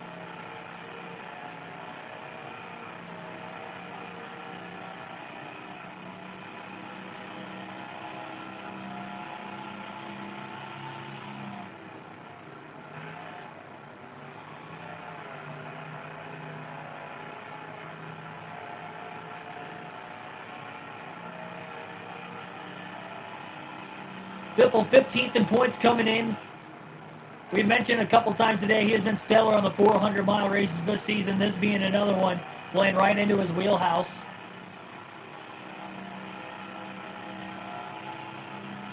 On the track that is too tough to tame. The lady in black. So now I guess he's about halfway through the run. Thought he was already halfway out. I guess not.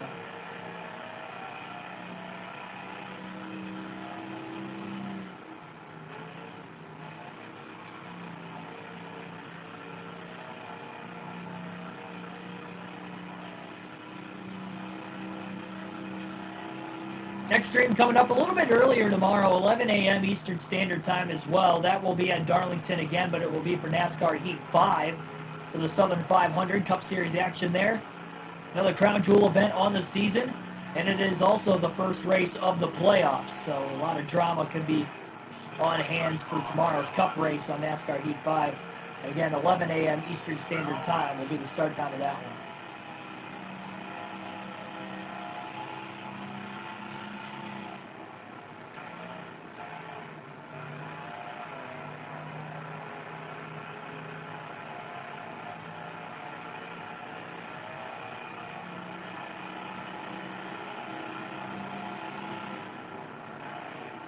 More green flag pit stops going on for some of the drivers that have not yet pitted under this current run. Since the caution.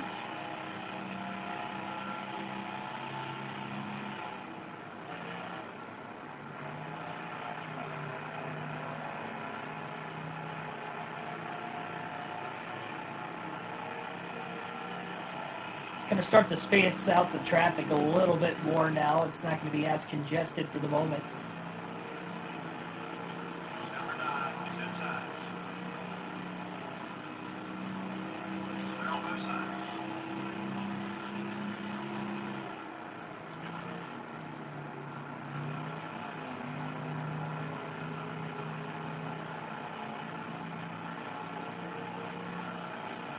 Tyler Burbeck, welcome to the stream. 100 laps to go now here at Darlington.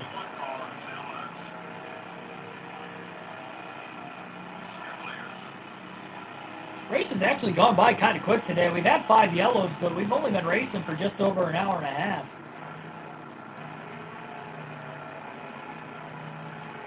Especially on this game, it tends to seem like it feels a little bit longer sometimes, but here to NASCAR Heat.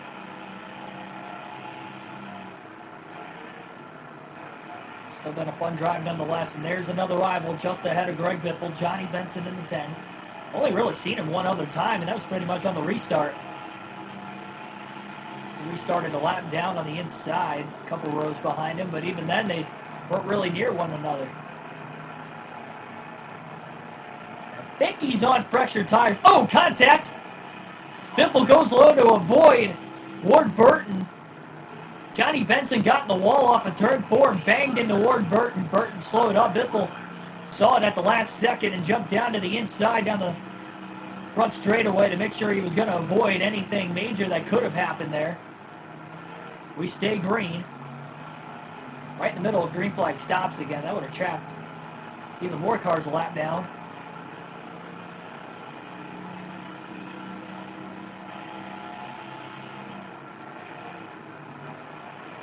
Ward Burton just came out of the pits too, so he's got a little bit fresher tires, closing back in on the 16 to Biffle himself.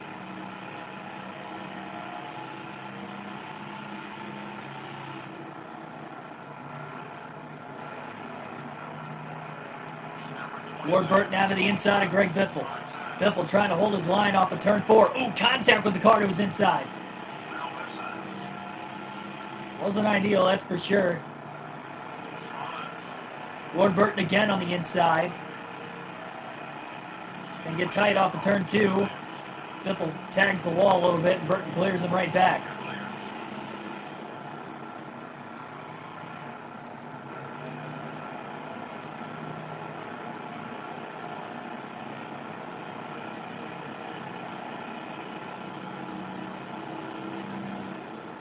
Mark Martin up to second. Started third earlier today. He's in the top 5 periodically, but had a lot of comers and goers through the top 5 throughout the course of the day. Made it very interesting. It's tough to tell, really, who has some of the faster cars consistently. A little bit more of a checkup.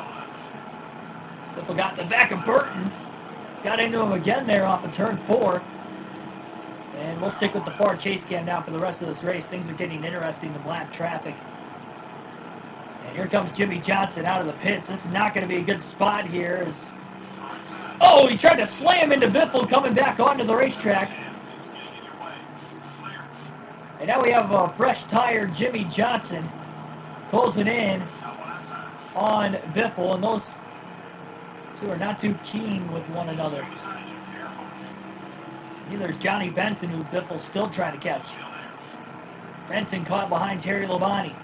Biffle on the inside right now, trying to go as low as he can to get around Johnny Benson.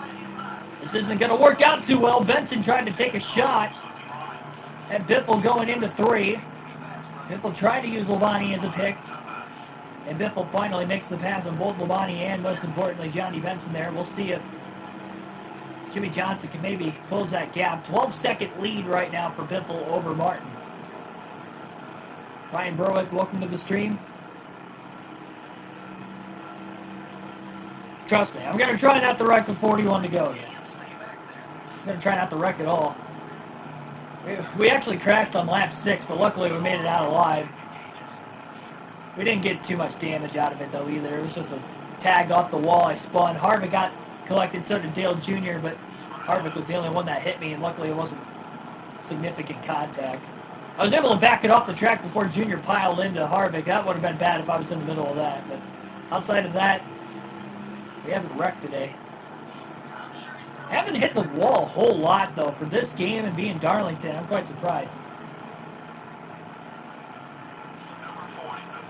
Sterling Marlin trying to hold on right now and not go a lap down. Biffle trying to get around him before Benson might have a shot to get right back to Biffle. If not him, Jimmy Johnson. Biffle way down low. He got a great drive off of turn 2 to get alongside Marlin. We're trying to outbreak him now into turn 3. Slide job up the track and clears him. We're over 200 laps complete here at Darlington today.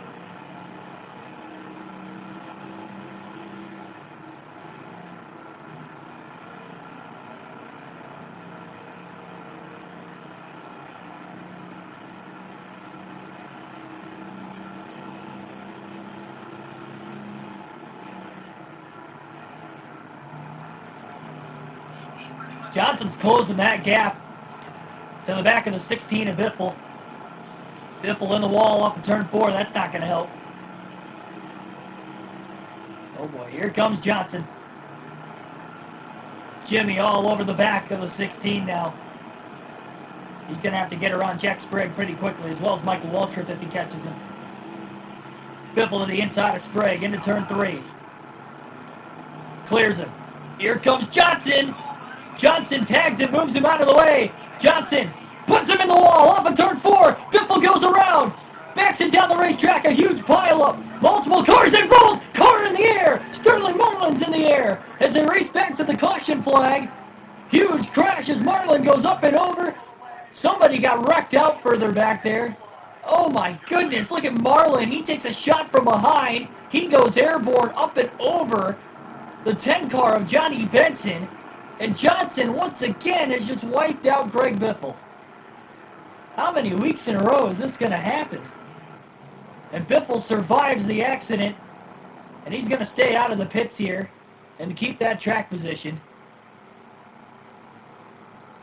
Indeed, that didn't need to be brought up, Tyler. And now Stewart lines up alongside Biffle. He's held a lap down, green flag back in the air. Pretty significant damage. But Biffle trying to stay out of the pits, hang on to the lead. A gnarly accident down the front straightaway off of turn 4. Johnson moved him up the track, and then when he got alongside of him, he put him in the wall. Oh, Biffle probably should have pit there. I didn't realize we were that low on fuel. It's alright, whatever. Nobody's going to be able to make it to the end anyway. Shouldn't be able to. We might get a caution for debris. There were a lot of cars that piled into that accident as well. Wouldn't be surprised if we got any debris cautions. Yeah, there it goes. So debris on the racetrack. We have another caution. That is going to be our 7th of the race. And Tony Stewart is likely going to stay back on the lead lap. Biffle trying to get around Craven. Craven barely holds on to the lead lap at the line. So Stewart's back on the lead lap. And remember, he is the points leader. Debris comes off of Matt Kenseth's car. It looked like the back piece of the back bumper came off.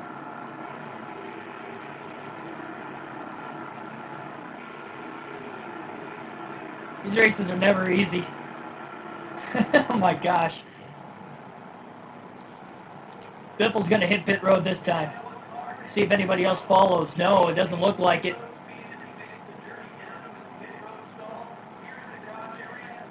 Going to repair damage. That 16 car is pretty beat up. This is his 4th pit stop of the race. I don't think he can make it on field to the end from here, but I don't think anybody would have been able to anyway. Again, the limit has been about 55 to 60 laps. We've seen some guys go upwards of 70 laps, but we still have right around 80 to go. But definitely going to have to repair that race car because it is pretty banged up. How much speed did Johnson take out of it? Crazy race has unfolded today at Darlington, as this game tends to deliver those types of accidents, those types of events throughout the course of a race. Nobody else pitted there, but remember, they pitted within about 20 laps ago. Biffle will restart in 10th. He was the only driver on the lead lap to pit, so there are 10 drivers still in this thing. We might still have more debris cautions. Green flag back in the air at Darlington once more.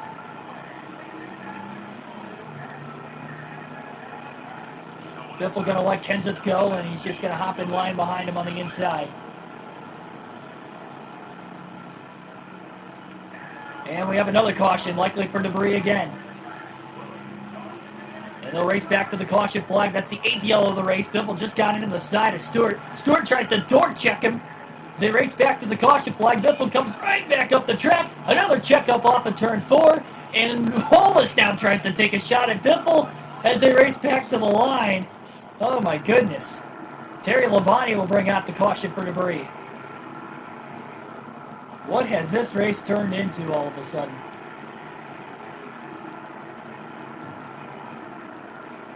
A fight to the finish, that is what it's turned into. Labonte's towards the back of the pack. See if anybody dives to pit road. Nobody will. Biffle's going to stay out as well.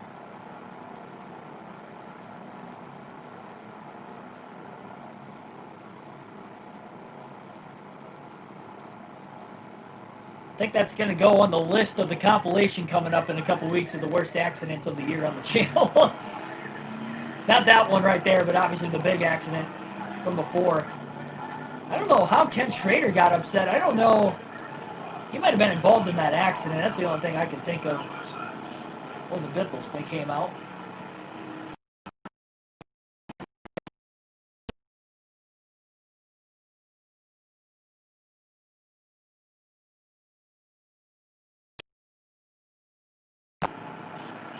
Greg Biffle. Oh, contact further up ahead between Bobby Labonte and Kevin Harvick. More spots gained there for Biffle off of turn 4 because of it. He's into the top 5.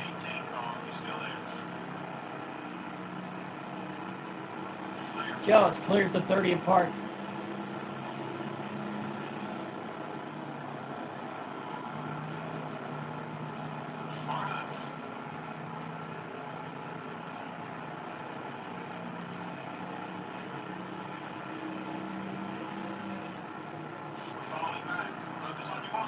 A little tight.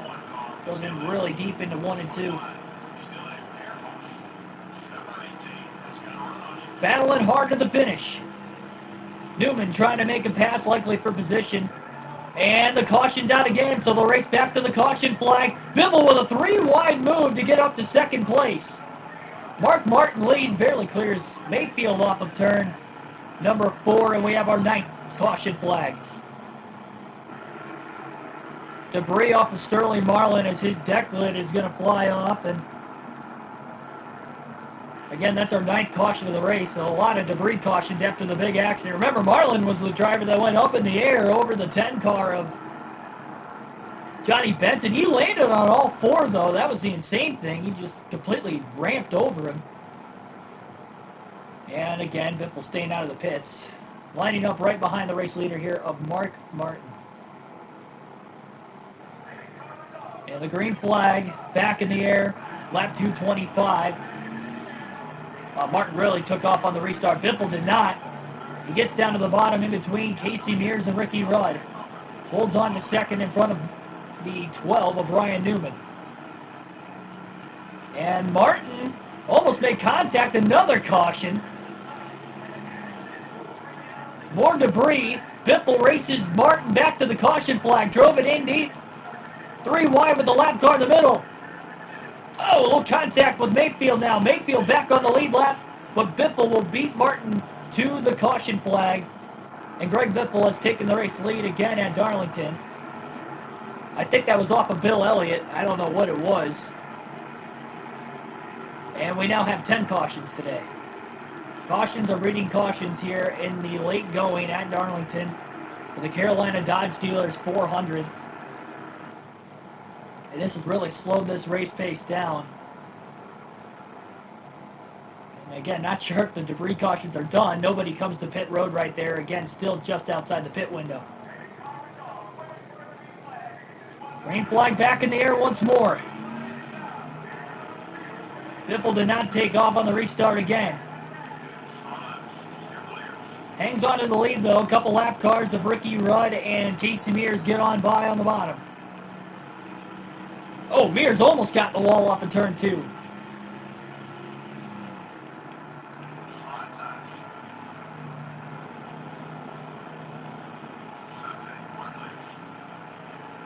So everybody still has to pit one more time.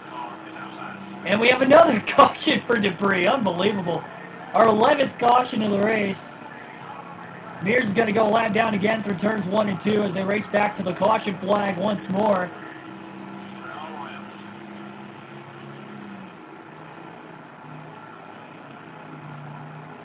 Ryan Newman up to second. He got around Mark Martin on the restart. Oh no! Biffle blows a tire. He runs over the debris off of turn 4. Keeps it off the wall. His right front blew out, and I don't know how he saved it there. More debris off of Terry Labonte. And Biffle's got to come to pit road now. He's going to lose his track position. Unbelievable turn of events there. Didn't see the debris until the last second. It was Labonte's hood.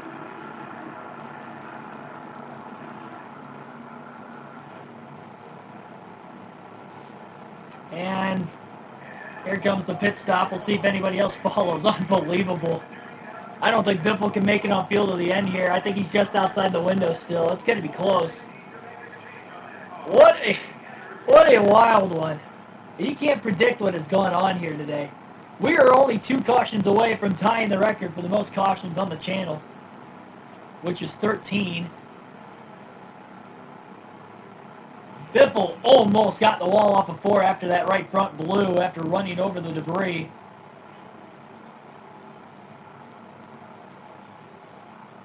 Crazy turn of events. I think they're the only one of the lead lap cars on pit road. This will give them fresher tires. Though a lot of these laps have been under caution, so it's not like the fresh tires are going to matter much. We're starting in the back, so be careful and stay out So of he's restarting mid-pack at 13th. Oh boy. These restarts have been crazy too here at Darlington. That's another thing. Green flag back in the air once more. Took off on the restart that time with the fresh tires. A lot of lap cars right in front of him as he fights for the bottom in front of Brett Bodine. He gets down there cleanly. Gonna have to watch out if we have any more debris shedded. Also, rivals right around Biffle. 3 wide on the restart. Stewart takes a shot at Biffle. That right side is completely banged up on Greg Biffle's Ford. Mainly after that contact from Stewart. Another checkup. There's Rusty Wallace. Biffle's got to make sure he doesn't take a shot on the right side of his race car. He's got to get around Wallace about as clean as he can. And luckily Wallace didn't take a shot. Biffle's very fortunate there. Trying to survive to the end of this race. It is going to be tough. Wallace still trying to hang around Biffle.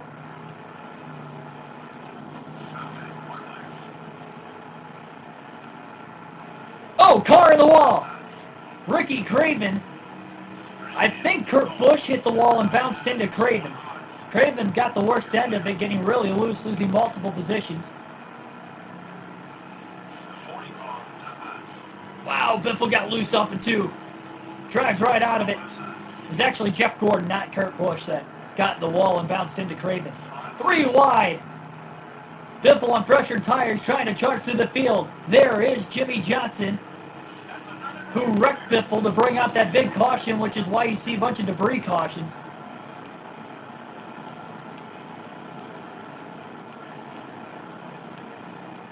Biffle's going to have to get around him as cleanly as he can. It's going to be tough. Willing to take his time.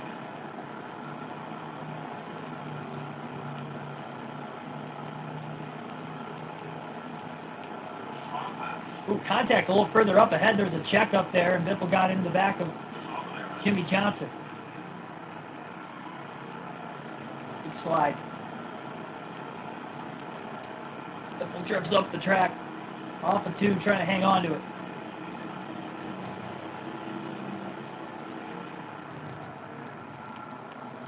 Cars coming to pit road.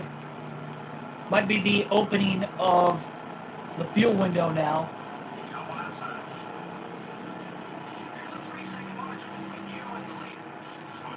Biffle trying to make a pass now on Ken Schrader. Schrader crowding him. There's Johnson. Takes a swing at Biffle. Into the wall goes Johnson. In the middle of the corner. I don't know. That was a dangerous spot to hit Biffle, especially with Biffle's right side exposed. But he survives, and we stay green, and he drives away now for the 48. Oh, more contact. Kenseth in the wall. Bounced off of another car of Steve Park and fading back. Reckless abandon here at Darlington in the late going.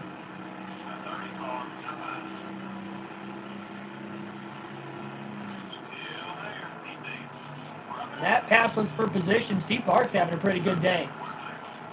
Running in the top 10. One of the few cars that have no damage on it.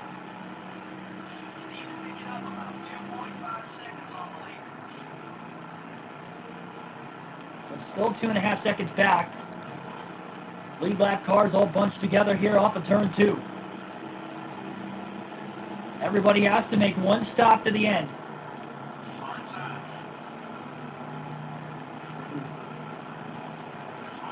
Biffle looking for the outside off of turn 4. Trying to get the run now on Martin. Martin blocking his teammate.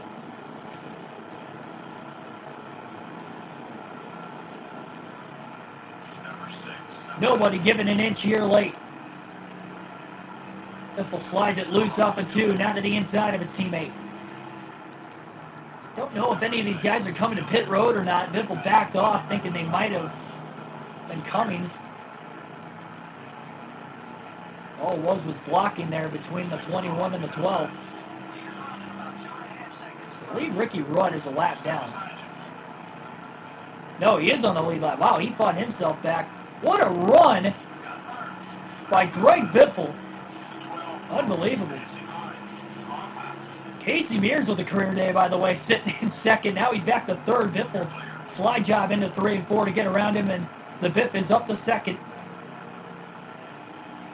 Here at Darlington, Kevin Harvick leads the race, another one of Biffle's rivals. I don't think he's upset enough to take a swing at Biffle, though. Biffle still got to run him down first.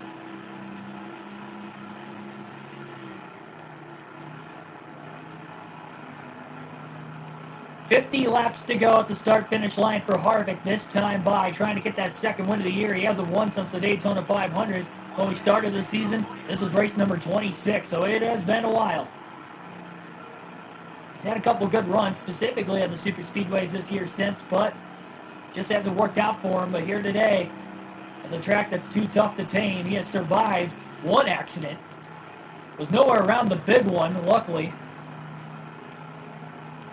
and has found himself in the lead. Still no word as to who has led the most laps today, so that is still up for grabs as well. Tim Irvin, welcome to the stream.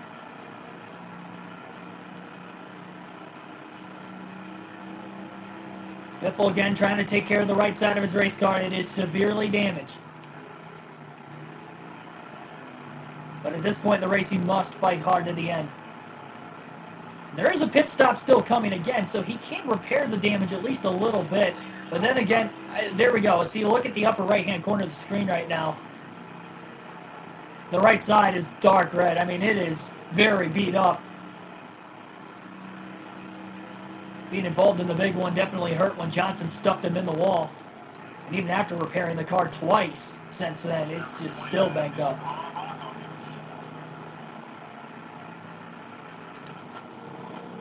So Harvick not bad enough to make contact with Biffle intentionally here, but he's going to be very hard to pass with these blocks. Biffle's got to pass him on the bottom. Big dive off of turn 2. Biffle got great cut in the center of the corner. And they're side by side into 3 for the lead. Biffle slide job. And he's out in front. Remember, he's got a little bit fresher tires too. That's going to help. He pitted under that last caution. Second to last caution, I should say. And nobody else has pitted under the last 2 outside of Biffle. So that has willed himself now back to the front, even with a damaged race car. Remember, Harvick's got damage too, involved in an earlier accident, shedded debris, which brought out the second caution of the race. But again, he has survived, and he is up in second now, but Biffle is leading again at Darlington. Looking for perhaps a max points day. Again, we have no word as to who has exactly led the most. I think Biffle's led the most so far, but obviously hasn't clinched it yet.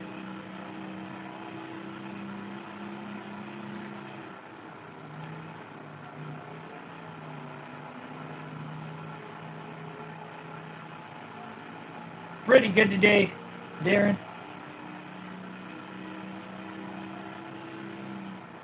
He's actually able to get on the golf course too. Surprisingly, 58 degrees in Northwest Ohio today. I couldn't believe it. Felt like spring.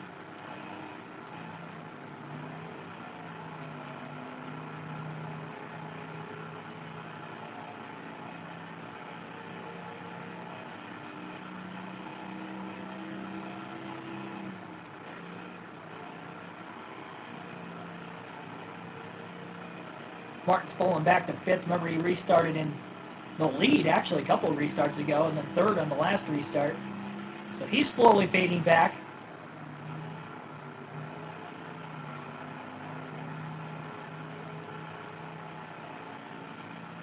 Hey, I wish you good luck, Tim. I hope you do it.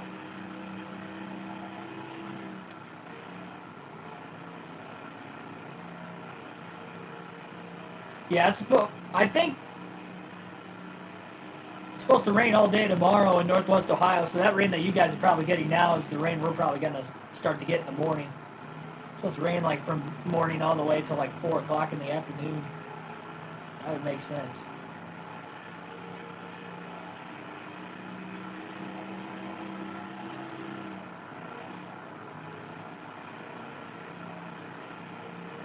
Yeah, it's not going to be cold enough even tomorrow, though. It's just going to rain all day. It might turn into freezing rain by the end of the day, but I think it's still supposed to be in the 50s even early afternoon while it's raining tomorrow, luckily.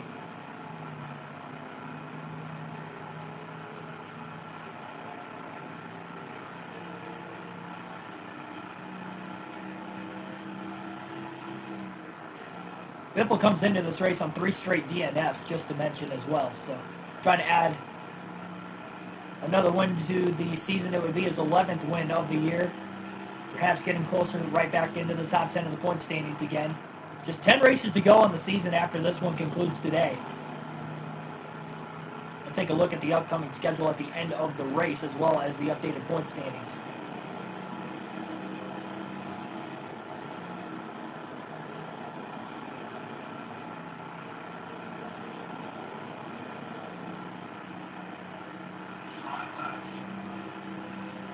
Dealing with lap traffic again.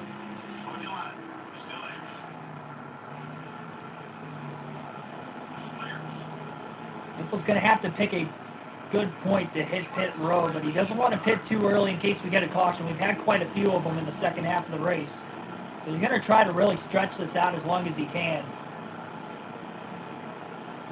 Ricky Craven. Oh man, 3 wide off of turn 2. Luckily, they were side by side. Actually, by the time Biffle got there, Craven was able to luckily clear a bit of Aldi, and that made it a little bit easier off the exit of turn 2. Jackman Attack, welcome to the stream. Graphics are next. Yeah, hey, that's this game. It's actually, I have the brightness level up for you guys, so whatever the graphics look for you guys, it's actually worse for me. It's like a little bit darker. For the sake of the video, it's a little bit better. Oh, Skinner coming to pit road, and Biffle ran right in the back of him.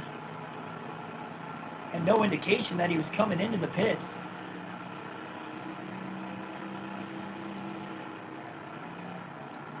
Seven-second lead now for Biffle. 0 cars, Jack Sprague. He was a rookie this season.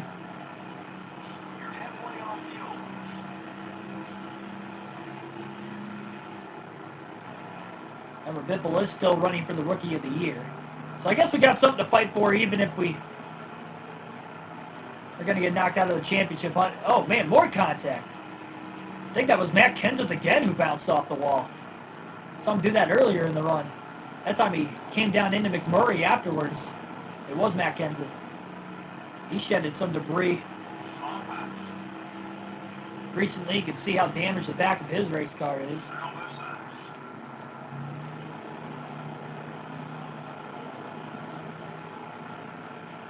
Trying to work around his teammate. Lap 260. 34 laps to go now at Darlington. Oh no, here comes Jimmy Johnson again. Biffle's got him cleared for now, but Johnson's got fresher tires behind him. And he's already wrecked Biffle once. Biffle's got to get away from him. Where Biffle pitted, you wonder if he can still make it on fuel. I didn't think it was going to be possible, but I don't think he's even gotten word about being halfway out of gas yet. No, we have. Never mind. I just must have missed it. Under 10 gallons, 22-gallon tank. He is more than halfway, so he will have to pit at some point again today, and I think he's going to pit whenever Jimmy Johnson catches him here with those fresher tires and not give Jimmy another chance to wreck him out of the race. That right side is severely damaged, so whether Biffle gets put into the wall or hit on the right side of the race car, intentionally again, it will likely end his day. He's going to stay out as long as he can. If Johnson starts to catch him closer and closer, he'll pit. Wow, Matt Kenseth's missing a hood as well. I didn't even realize that when we got around him.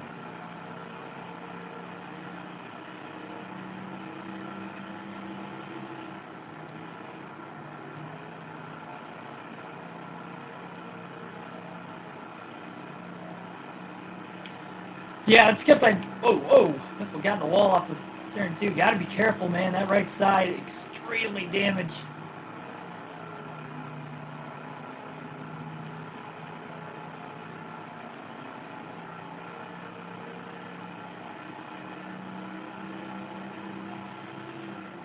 .9 second advantage now over second. 30 laps to go here at Darlington.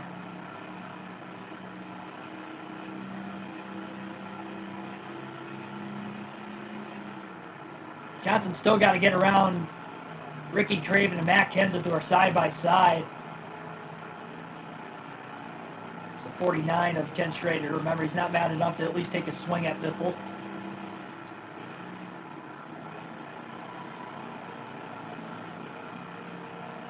Playing on PS2.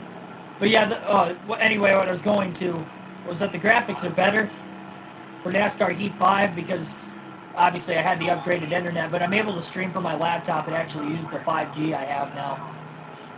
It's so much better, so much faster.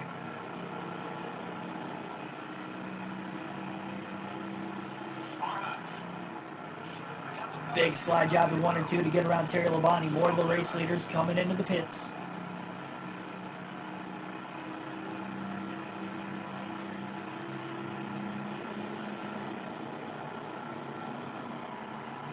Jerry Nadeau coming into the pits now. He was right in front of Biffle. Johnson struggled in the lap traffic. He hasn't really ran down Greg Biffle at all since coming off of pit road with those pressured tires. How about Casey Mears still running in the top 5? He's having a great run today. I guess at this point in his career it would be a career day. He has one career win. Won the Coke 600, believe it or not. On fuel mileage. That was when he was racing in the 25 car for Hendrick Motorsports. That short moment of his career. After he was racing for Chip Ganassi, like you see here in the 41 car, throughout the course of this season.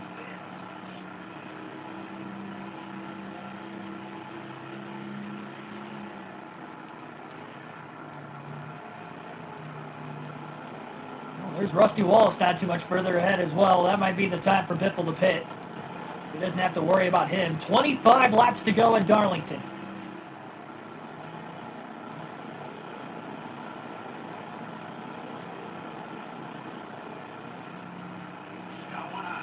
Biffle's the inside of Ward Burton.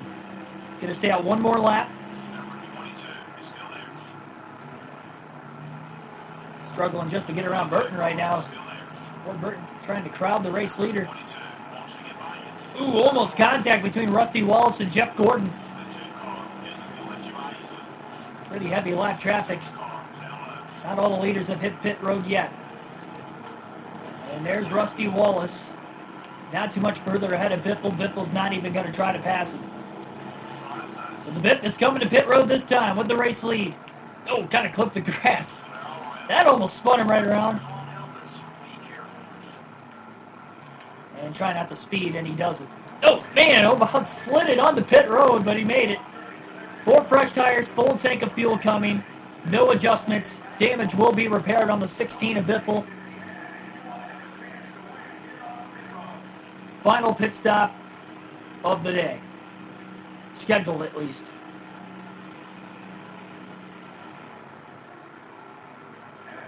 Hoping for no mistakes now. They've been making adjustments on that thing all day, even though I haven't made a single one or a single call for it to happen, but that's all right.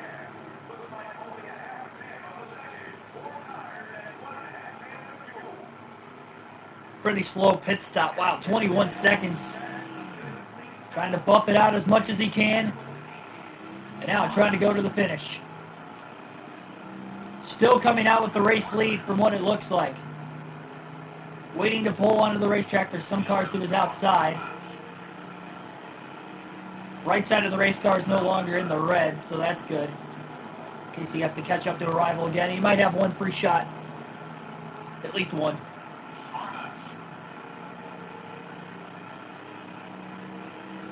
Number 11 is still there. The 11 car has got a run on you. Okay, we're next. We don't want you to get beside us.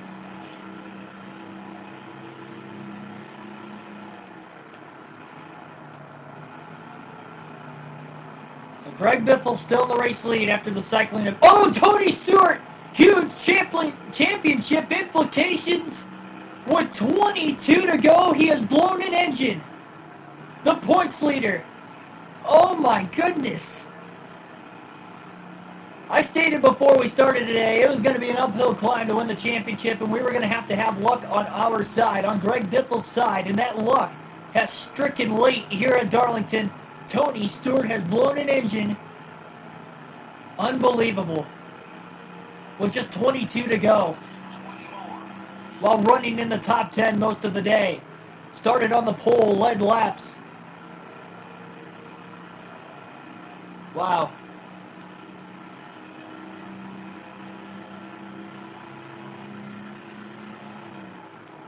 Daniel Minero Lopez, welcome to the stream. Oh, my favorite driver growing up as a kid was Greg Biffle. Yes, that's why I picked him for this 2003 season here on NASCAR Thunder 04. Plus, it was his rookie season, so I thought it'd be pretty cool too. So I was a Roush fan when I was growing up. Biffle was my driver. And then as Ryan Blaney was coming up through the ranks, I started rooting for him. Once Biffle retired from full-time competition in the Cup Series, all in on Ryan Blaney now. So Tony Stewart has blown an engine late in the race. Boy, that is what Biffle needs. Will it keep happening? Tony Stewart is still going to have the points lead after today. He had a 227-point lead coming in. He did score 5 bonus points. So he had some success earlier in the race. And he has outlasted at least a few cars that have either wrecked out in the big one or that have blown an engine prior to him. So we'll have to see where exactly he'll finish.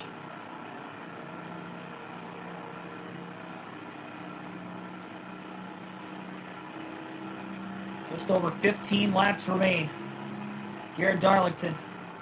Biffle hoping it stays caution-free to the finish now.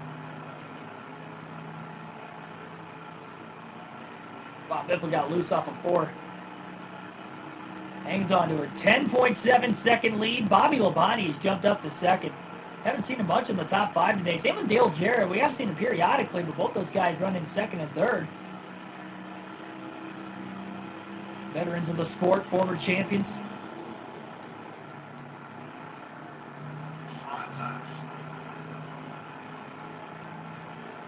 Survival of the fittest here today in Darlington. 15 to go now. Biffle slowly pulling away with the lead, but again, doesn't want there to be a caution. He struggled on the first lap or two of a restart, and cautions have been breeding cautions so far today, so who knows if we get more than one if we end up getting just one.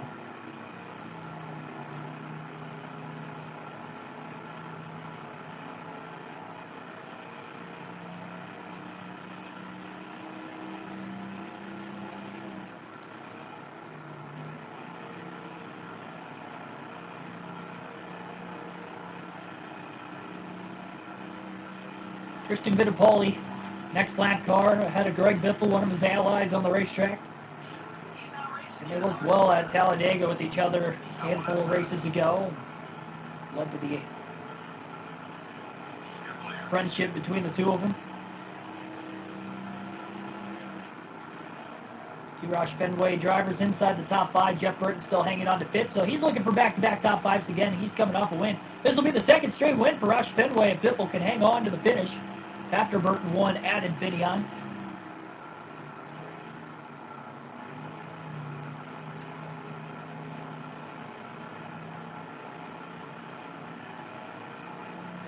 as well himself, trying to stay out of trouble.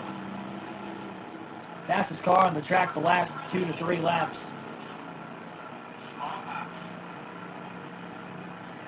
Seen him blow a right front tire earlier today as well, running over a piece of debris. So if there is a caution for debris, definitely gonna have to watch out. Can't afford to pit now and get up to the front from mid-pack, that's for sure.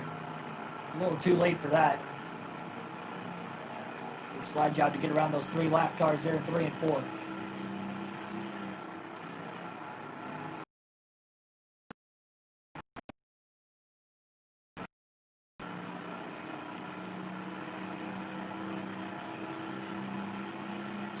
Still haven't had word of who has led the most laps today. We had to have missed it because I thought Biffle has led enough laps to have clinched it by now, but I guess not. 10 laps to go. 10 to go here at Darlington. So now if we get a caution, it'll be a single file restart. All the lap cars will restart behind the lead lap cars, not to the inside of it.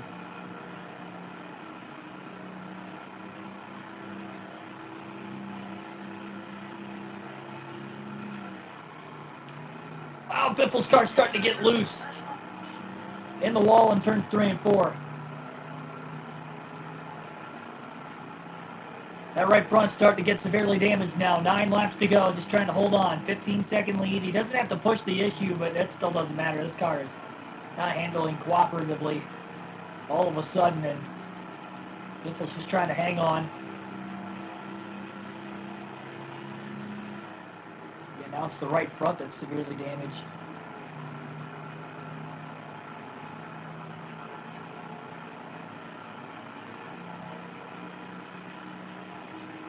So Racey's got to win with Stewart DNFing and blowing an engine with just 22 to go.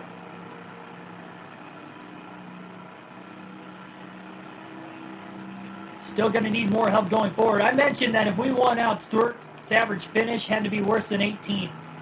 That average finish is going to be a little bit worse after that one. That's going to help. I should say average finish of 18th or worse for these final 11 races. And obviously finishing well outside the top 30 is going to destroy his average finish. He was averaging an 8th place finish this year up until today as well. I think that's his first DNF of the season.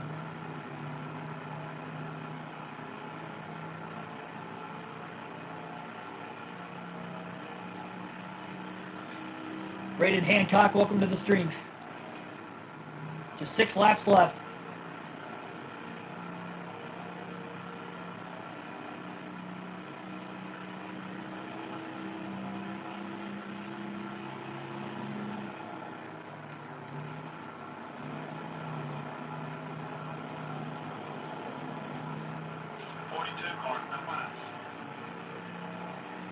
Jamie McMurray going a lap down, if not another lap down. 5 laps to go here at Darlington. Right front's pretty banged up on Greg Biffle's car. How can you blame him after Johnson wiped him out again earlier today, but he survived the big one. Sterling Marlin went airborne. I mean, there were a dozen cars at least involved in that accident, but he has survived one way or another. 4 to go now. 18.5-second lead. So many wild races this season. This is another one. Maybe not exactly a classic finish here by Darlington standards, but a wild race to say the least, despite a anticlimactic way to end it. 3 to go now this time by, and again, more dominance on the 400-mile races this season for Biffle as that continues. Newman has fallen outside of the top 5. He's second in points coming in. He's not going to be far behind Stewart at the end of this one, assuming he can get to the finish. These final 3 laps, assuming he's still in the top 10, I would have to imagine. Huge lap traffic up ahead. 2 laps to go this time by, and there's a rival just up ahead of Greg Biffle of Johnny Benson. Oh, contact! Benson got into the side of the lap car to his inside, and Biffle's not even going to attempt to pass Johnny Benson here. Now with how bad that right front's damaged, he doesn't want to risk anything. He's just going to sit behind him. let the last lap and a half work itself out.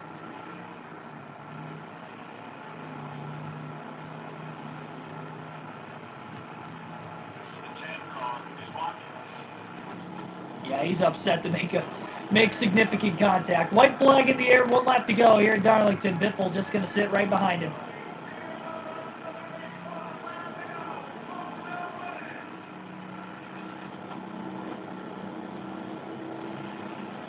Number 10 is putting him So on. backs way off into turn 3. Checkered flag in the air, big win for Biffle. Can he make it back into the championship hunt again? I think he has. Biffle wins at Darlington. Clutch victory. 10 races to go now on the season. And I think we could say he's back in with Tony Stewart blowing an engine today.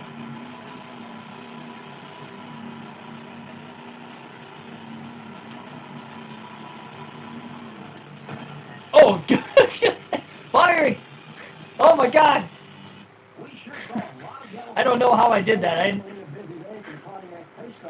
I was gonna park it against the wall and burn it out that way. I didn't think it was gonna blow the engine. I told you guys we didn't have too much left in the race car to make it to the end, but Greg Biffle with the win, nonetheless.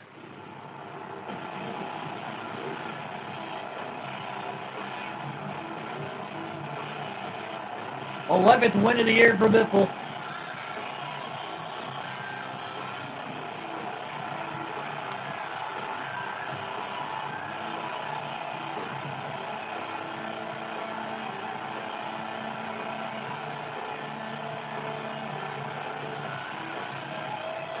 It's alright, it's not career mode, so it's not going to hurt us for blowing the engine either.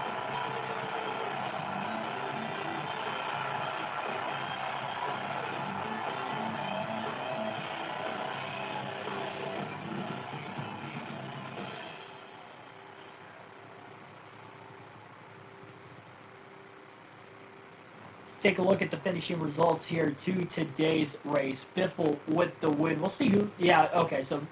That's what I thought. Biffle led the most laps by far today. 224 of the 293 laps led. I didn't realize we led that much, but I guess he did. So, Biffle with the win. Gets another max points day on the season. That is huge. Bobby Labonte finishes second. He didn't lead any laps today, but was in the top 5 periodically. Ricky Rudd actually had a good comeback performance. He was a lap down earlier in the race, finishes third. Dale Jarrett fourth. And Kevin Harvick rounds out the top 5. He led some laps there in the second half of the race. Mark Martin led a handful of laps. He finishes 6th. Ricky Craven actually led laps today as well on fuel strategy. He finishes 7th. Kurt Busch 8th. 9th was Ryan Newman. He'll gain a lot of ground on Stewart, as we mentioned. And Dale Jr. also will gain ground. He was 3rd in points coming in. He finishes 10th. We had 16 drivers finish on the lead lap.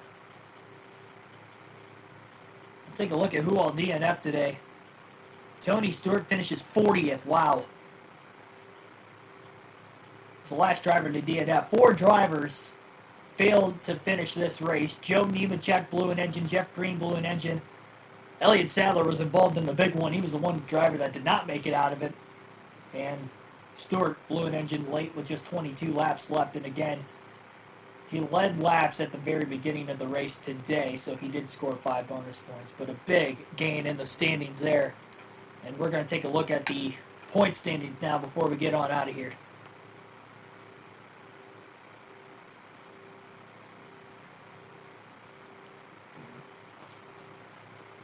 The Auto Club 500 at California will be coming up on Sunday. That is the next full race live stream for this game on NASCAR Thunder 2004. No start time on that one yet. I will announce that tomorrow during the live stream. But the next full race live stream is tomorrow at 11 a.m. Eastern Standard Time, and it will be on NASCAR Heat 5 at Darlington again for the Southern 500 for the Cup Series. First race of the playoffs there, so come on by and join tomorrow. It'll be a lot of fun. We'll do another realistic broadcast as we usually do on the channel. Tony Stewart came in with the 227-point lead. He leaves still with a pretty substantial lead over Ryan Newman, but now Newman and Jr. are both within the race of Tony Stewart once again. So it is a lot closer of a championship battle. Stewart lost 90 points to Ryan Newman here today. Dale Jarrett still 4th. Kevin Harvick still in the top 5 in the standings. Matt Kenseth, the young gun, in 6th. Ricky Rudd in 7th. Jimmy Johnson, he's still young in this game, remembering he's running 8th, so that's good. Michael Waltrip's still in the top 10, 9th in points, and Sterling Marlin rounds out the top 10. Biffle gains 3 spots. He was 15th in points coming in. He will exit 12th in points, 729 points back, but he was 866 back coming into the day, so that was a huge gain. We'll see if we can get more of that going forward. And again, the upcoming races. We already mentioned Auto Club on Sunday. On Monday, we got Bristol for the Sharpie 500. It is the Bristol night race. And then Talladega also coming up next week as well. Third and final race at Talladega on this custom schedule season. So thanks everybody for tuning in here.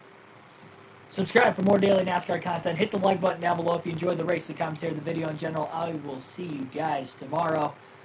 And share as well with your friends and your family, anybody who is interested in NASCAR or watching the channel grow and watching me grow as a young upcoming broadcaster. Thanks everybody. Have a good rest of your day, and I'll catch you next time.